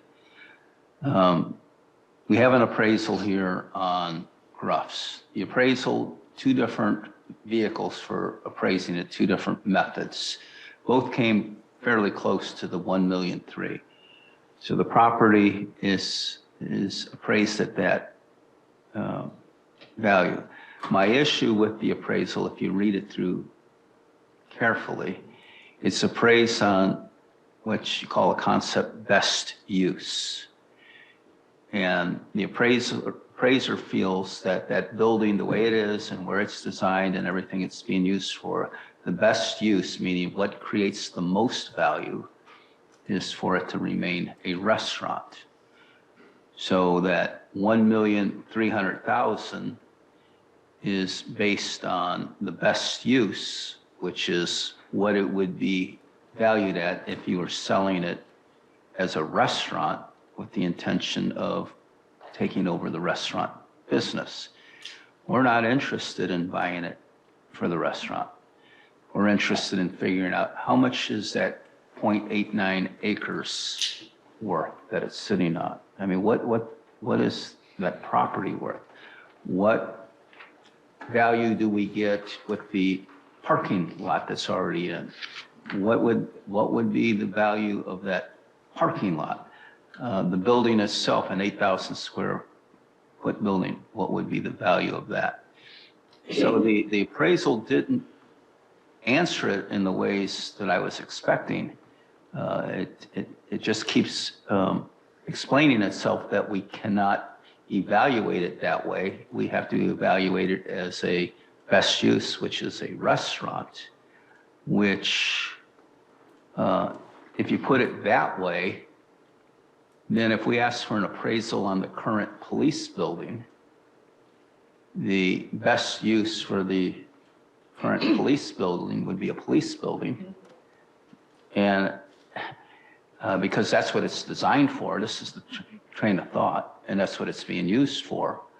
So I can only give you appraisal on what it would be worth if you wanted to continue it as a police building. So I'm just not getting from this appraisal what I was looking for. I want to know, what's that lot worth? What's the building worth? What's the parking lot worth? I want to add it up. I want to see what that property is worth so I can compare apples to apples. I'm comparing an appraisal that's including a best use concept, that this 1.3 million is based on its value as a restaurant. And I don't know what to do with that. I just don't. And I've been thinking about it all day long. Yes, yes. And to your point about the police department, that would be considered the best use for that building, besides bulldozing it down, of course, is an office space, commercial use.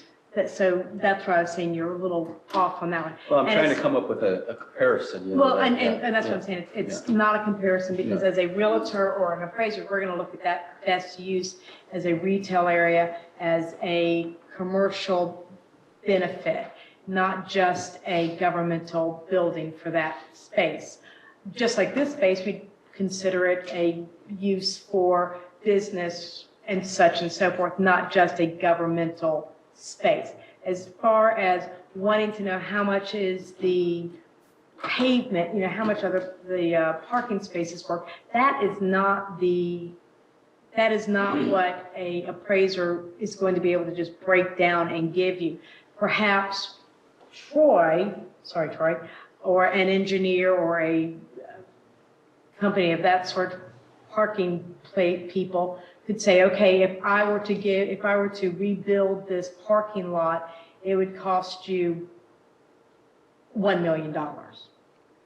Whatever. So but that's not what an appraisal does, and they are going to do the best and highest use in order to get their appraisal. So what you're asking for is not a standard that appraisals are for. Now, if I am incorrect, I will apologize. Page 10, Mandy. Pull up page 10.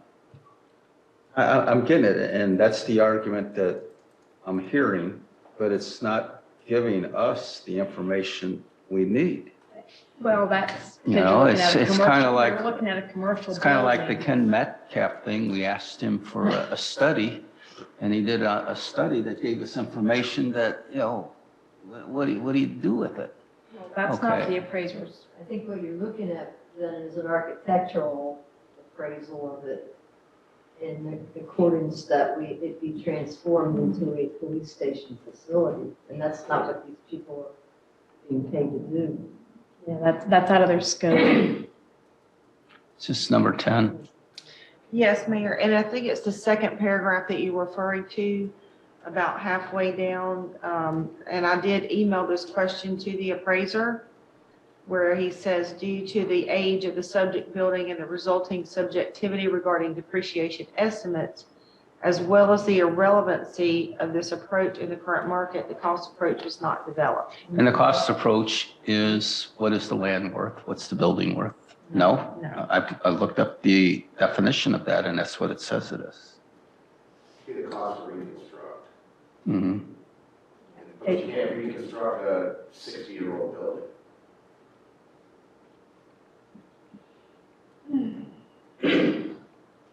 Well, anyway. The bottom line, it's being appraised at the best use, which is the best use as a restaurant. That doesn't mean you And- can't go in and do something different with it. I would feel comfortable if they said, okay, to purchase that 0.89 acres in this market would be $500,000. To construct a 65 parking space asphalt, it would be $15,000 per space. So therefore, this is what it would cost you.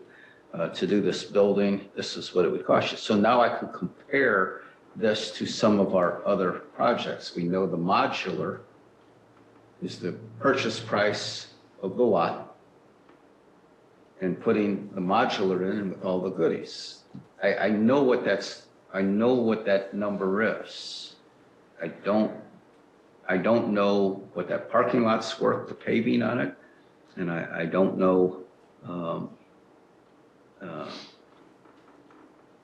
what that 0.89 acres is worth. What is the value of, if that building wasn't there, what's that? If we were going to buy that lot, what would that lot be worth? You have a copy of the appraisal? I'd like to say something. Yes. We paid $3,000 for the appraisal, right? That's correct. And certainly, when we asked for the appraisal, they knew that the intent was for a police department. Correct. So therefore, if they did not have the ability to do that, because they were not architects, for example, I think that they owed it to tell us that, because the kind of questions you're asking would be the kind of questions that we were seeking. It was very clear to them that the purpose of this was what the idea was going to be a police station. Well, So if they couldn't do it that They should way have told you. before they did it, they should have said, we can't do it the way you are asking it to be done. Exactly. I agree.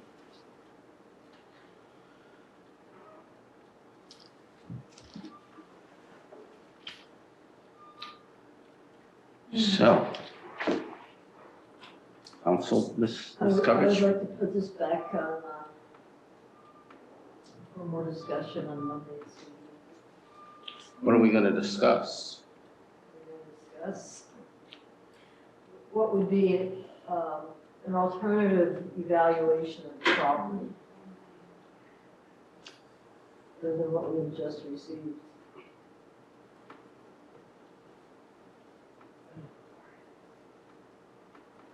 Councilwoman, was there a particular area that you wanted me to pull up? Usually when you have an appraisal, it shows you the comparatives that they've done, the square footage.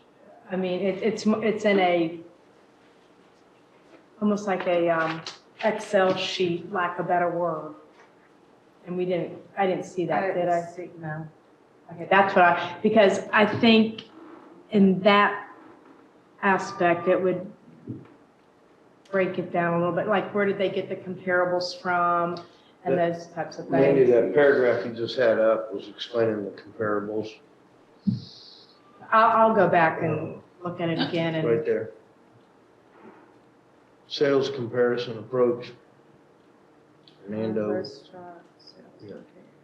It's showing different sales of different year frames and so much per square footage. But what physical property address did they use for comparison?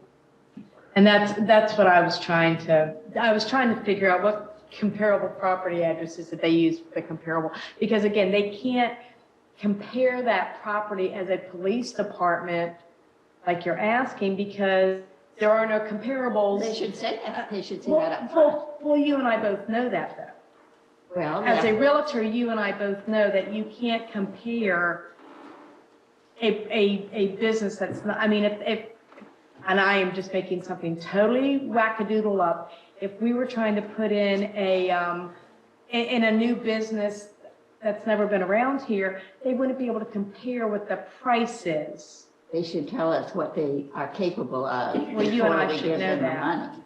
That's just. They did business. exactly what we asked them to do, give us an appraisal of the property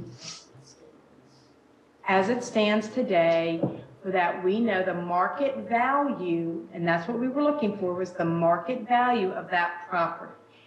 And because we needed to find out, is the price that we were being offered to have it purchased at less than what we were asking or more than what we were asking? Same thing that we did with the church building. They did not appraise that building as a police department. They appraised it in its current use, and that use showed that it was valued at $410,000 when we purchased it. So we made we had equity in that property when we purchased it. It was Right, a smart purchase. So Vice Mayor, I think the point is, we're in agreement, we understand.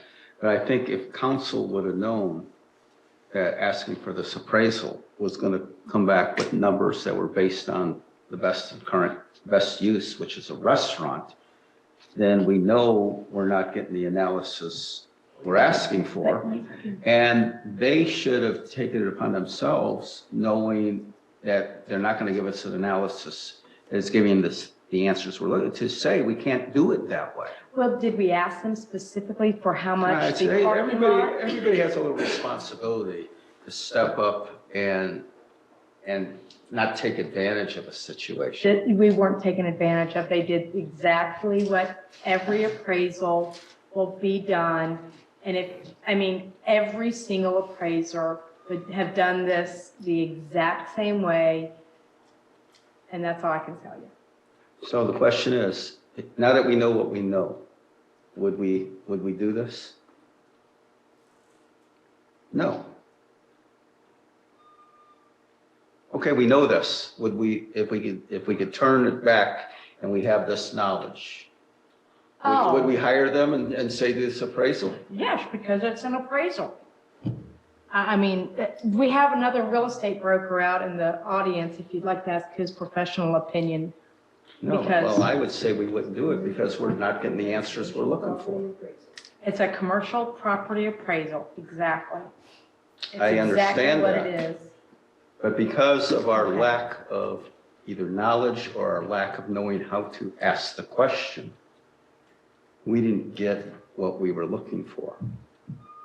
I was here, I voted on it, and I got exactly what I was looking for. You didn't, but we got exactly what we were looking for. So, yes, let's please. I think you had an excellent idea. Let's postpone this conversation. So where are we at? Do we know for sure what the Gruff's property is for sale for? I believe the last.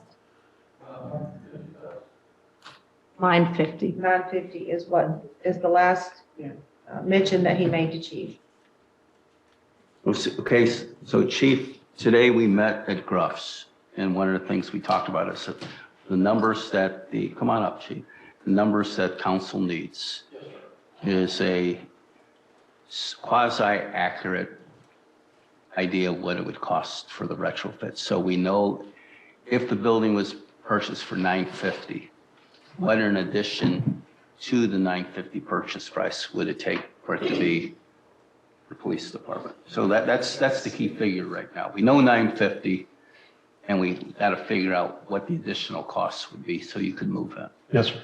Okay. I was with him all day, and very nice guy, very knowledgeable. Who's him? Mr. Patrick Shepard. Yep, Patrick Shepard. And we sit down, drew out the plans, and he says by Monday, he would be able to give us a price. So if you could give me until Monday, we've got a set of plans that we drew. Like I said, I was with him until about 3 o'clock today, 2 or 3 o'clock. And so I can have, as we said, probably won't be an exact number, but it will be close. Ballpark. In a ballpark. And I can have that for Monday night's council meeting. Yeah, and Chiefs, I think what we're really looking for is we we know generally what it would cost to do the modular building. Yes, sir. We have an idea what it would have cost to do Soul Harbor Church. Yes, And now we're trying to get an idea what it would cost. absolutely. So we have a comparison, right? Yes, sir. That's what we're looking for. So we would consider the cost, we'd be consider locations, we'd be considering Parking how lot. quickly, you know, it Yes. could be done and all that sort of. So that's what we're after, and that's where I'm Yeah. struggling with this, with that right there. I don't know for sure if 950 for our use, you know, is a good buy. You know, because I'm not even, I don't care if it's 135 for a restaurant. What is it worth for us, for what we're trying to do?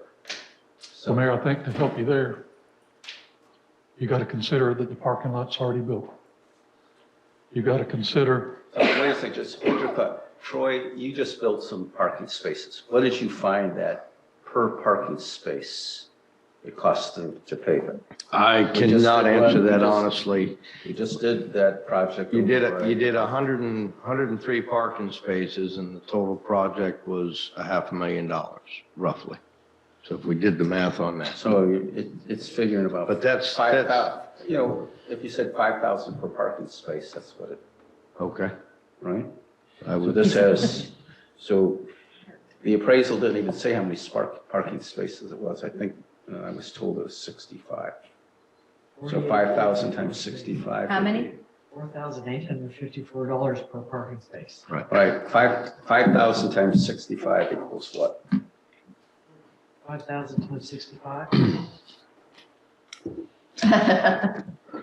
325. All right, I'm going to give you an appraisal and I'm not going to charge you. So we can do the parking, it would cost us 300,000 to do that parking. 325,000. All right. So now if I knew what 0.89 acres was worth of commercial, I'd be able to add that on, you know, so you can see what. All right, so we have over $300,000 worth of pavement. yes, sir. That's a good thing to know, right? We got a brand new roof. Yeah. And that's worth a lot of money. Brand new roof. It is, most of it on the inside is hardened. When I say hardened, as he said today, brick walls are on the inside. So it's a very hardened building. Very, as he said today, I don't know if you heard him, but it's probably one of the most well-built buildings he has seen.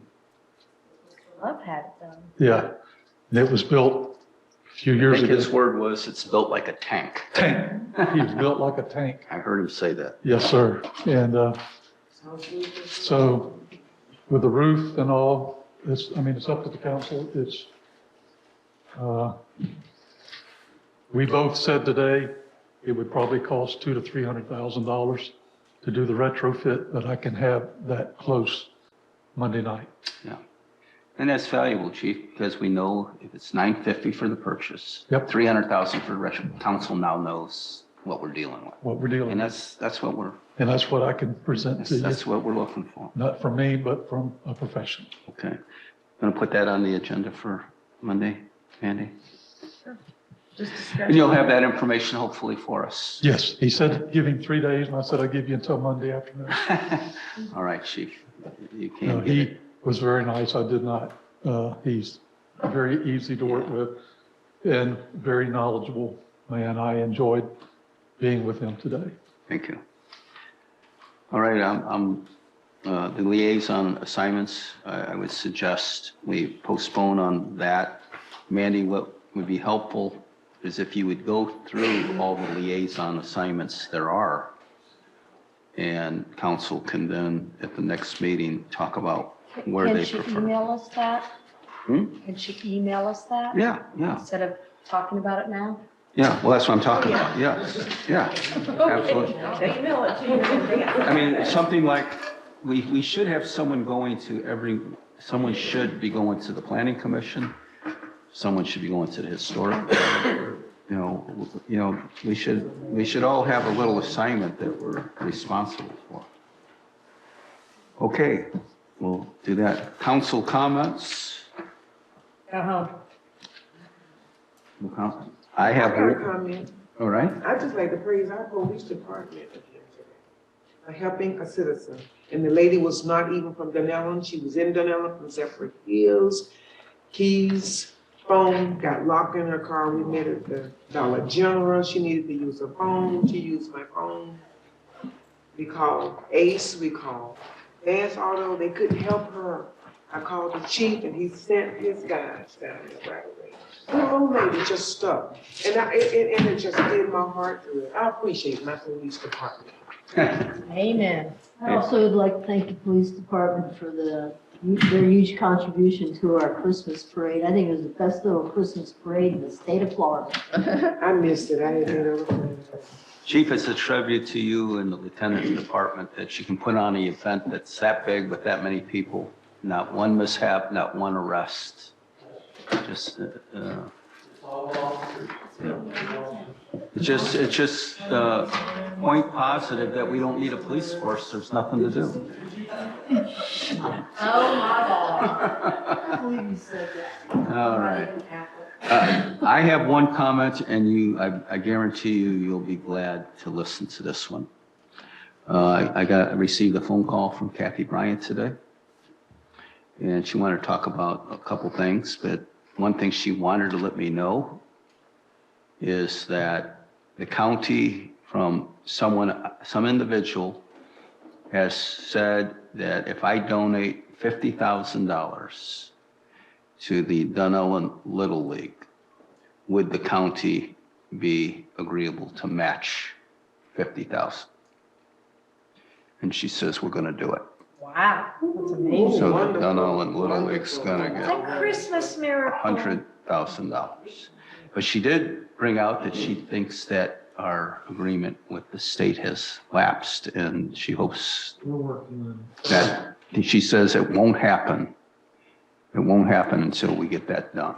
it. It's under review and I should know something hopefully within a week. So how's it feel to be under pressure where there's a $100,000 deal sitting on? All right, so that's amazing. I don't know what to say to that. Hallelujah. Yeah. So. You know, and our little AU Tigers made it all the way to the championship. Those little guys, oh my God, but the best game was in Naples. Oh my God, they made a touchdown within what, a minute and 43 seconds and won the game. And just real quick, 'cause I didn't have a comment, but I do. Our PV cheerleaders, Yes. Pop Warner cheerleaders, they won second place at regionals, and then they were promoted to go to nationals. Last year they weren't able to go because they were also able to go last year, and they were .02 from being first place this year, by the way. However, thanks to a lot of fundraising, very quickly, I guess they were able to raise about $7,000, $8,000, literally within a week. And they went to nationals in Orlando, which every cheerleader wants to do, and they came away 5th place. They were able to go to global, I think. Don't quote me on that part. But they want to make sure that they get first or second place before they go do that. Also, it's going to cost a lot more money. So anyway, congratulations to every citizen that donated to them, because they literally got it by $20 bills here and $5 bill there. And I am so proud of those kids. They were my next door neighbors. They were kids that I've seen. I knew their mamas when they were kids cheering. So The championship game was down in Winter Park. Yep. Against Fleming Island or something like that. And I'm telling you, on the way back from Orlando, when I got off the Turnpike, 75 going north was jam-packed. I don't know how long it took me to get to 484. So you are saying you're for the Turnpike extension? No.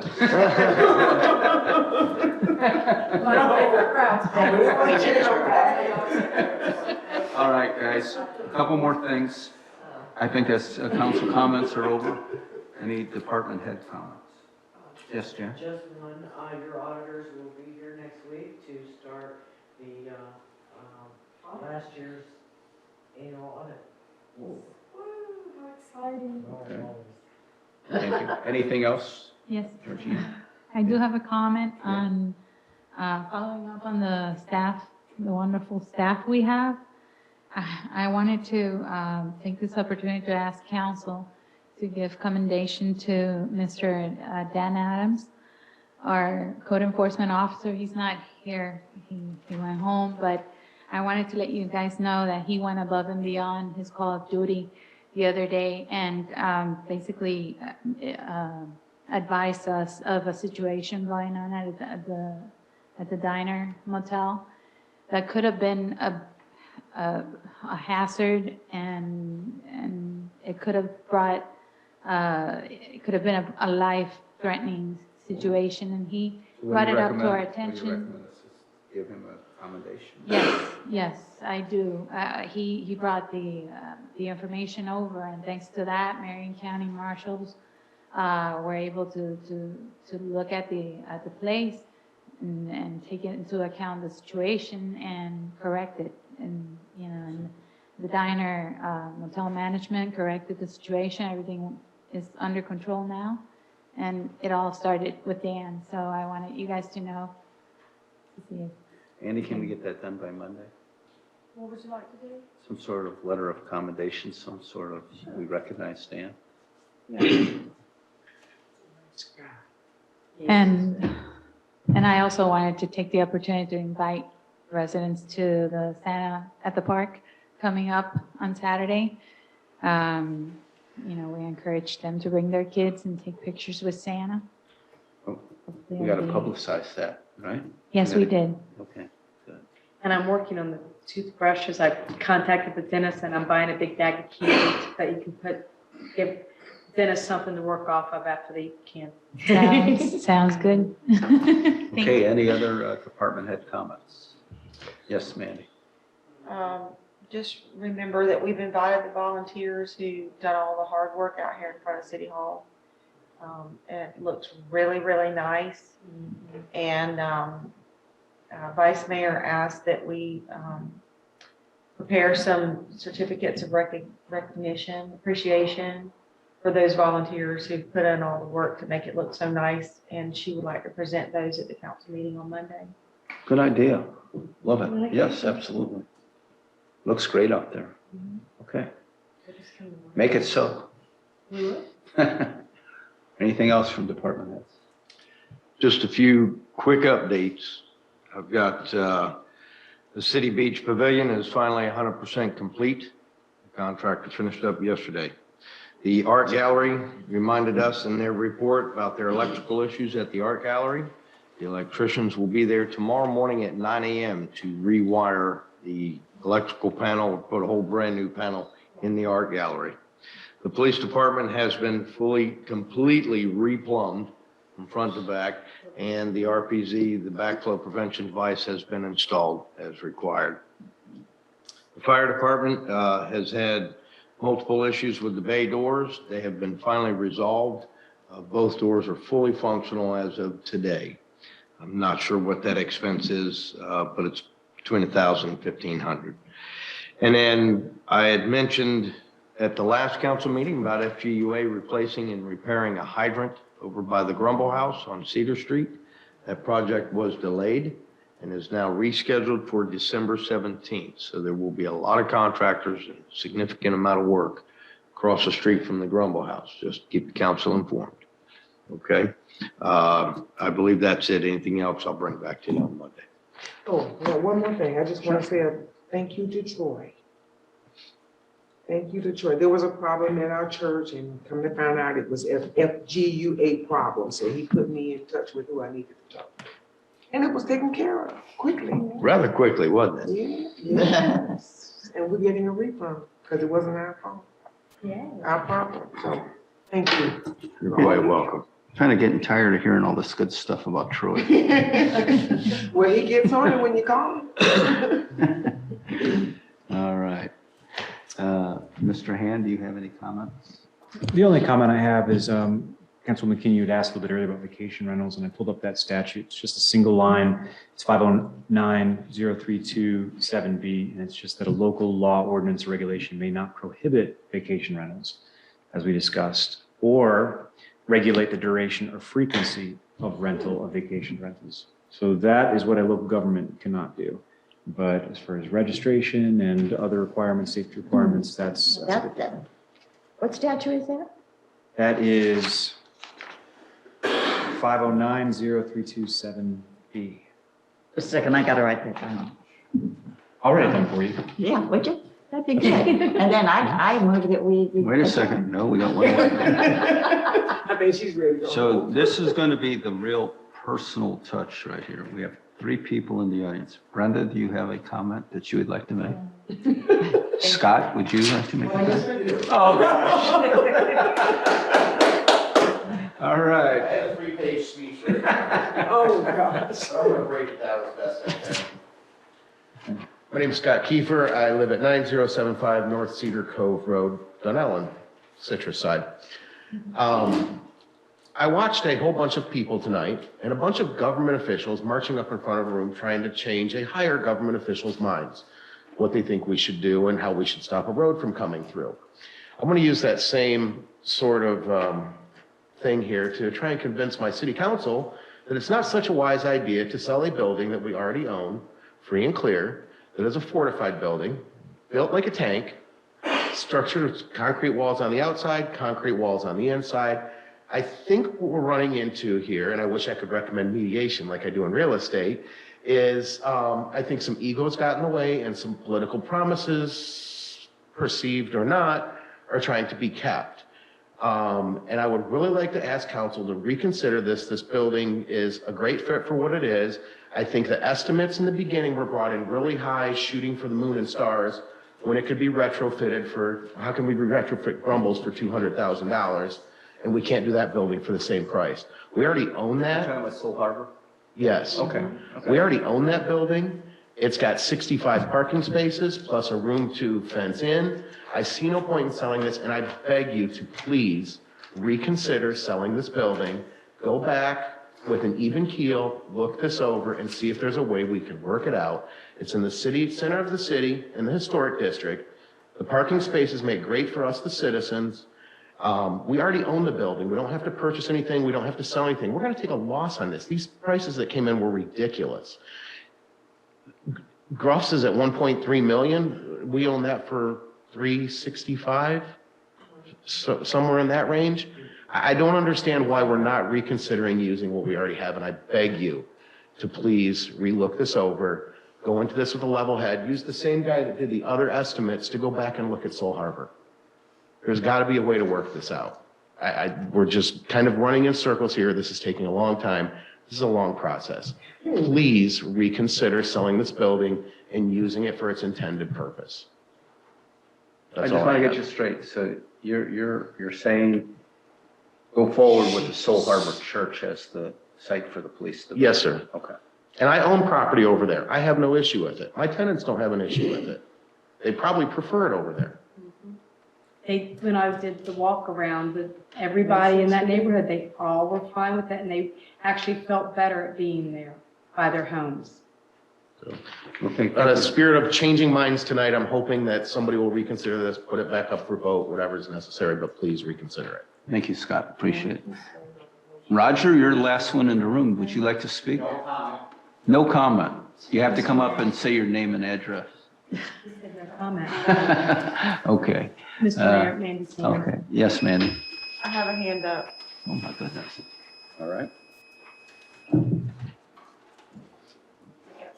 Dominic, need you to unmute yourself. Can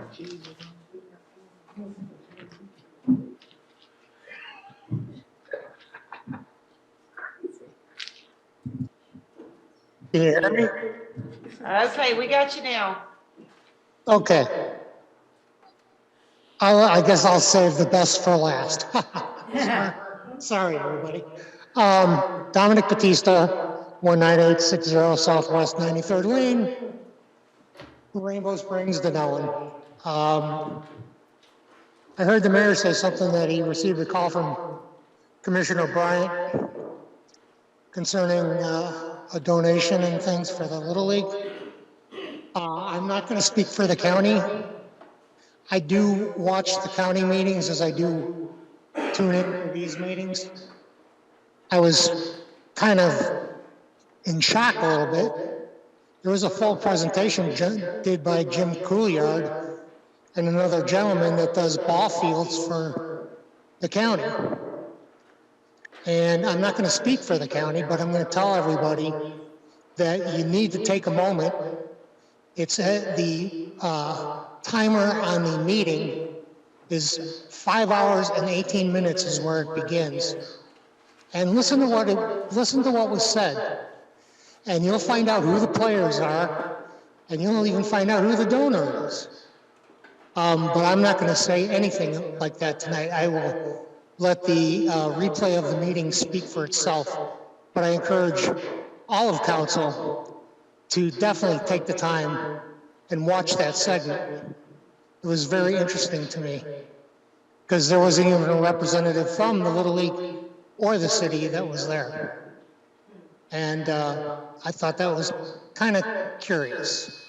So anyway, that's all I have to say. Carry on, and Merry Christmas, everybody. Happy New Year. Merry Christmas. Thank you. Okay, that concludes public comment. Do we have a motion to adjourn? See ya. Second, all in favor? We don't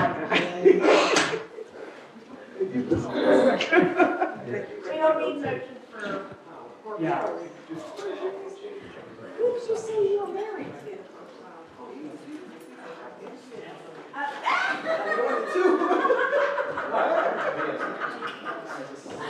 That is, I thought you were saying Mr. Mills. I thought you were trying to tell me you've been married to Mr. Mills. Oh, no. Oh, that's what I was like so confused. I thought you were saying your ex-husband.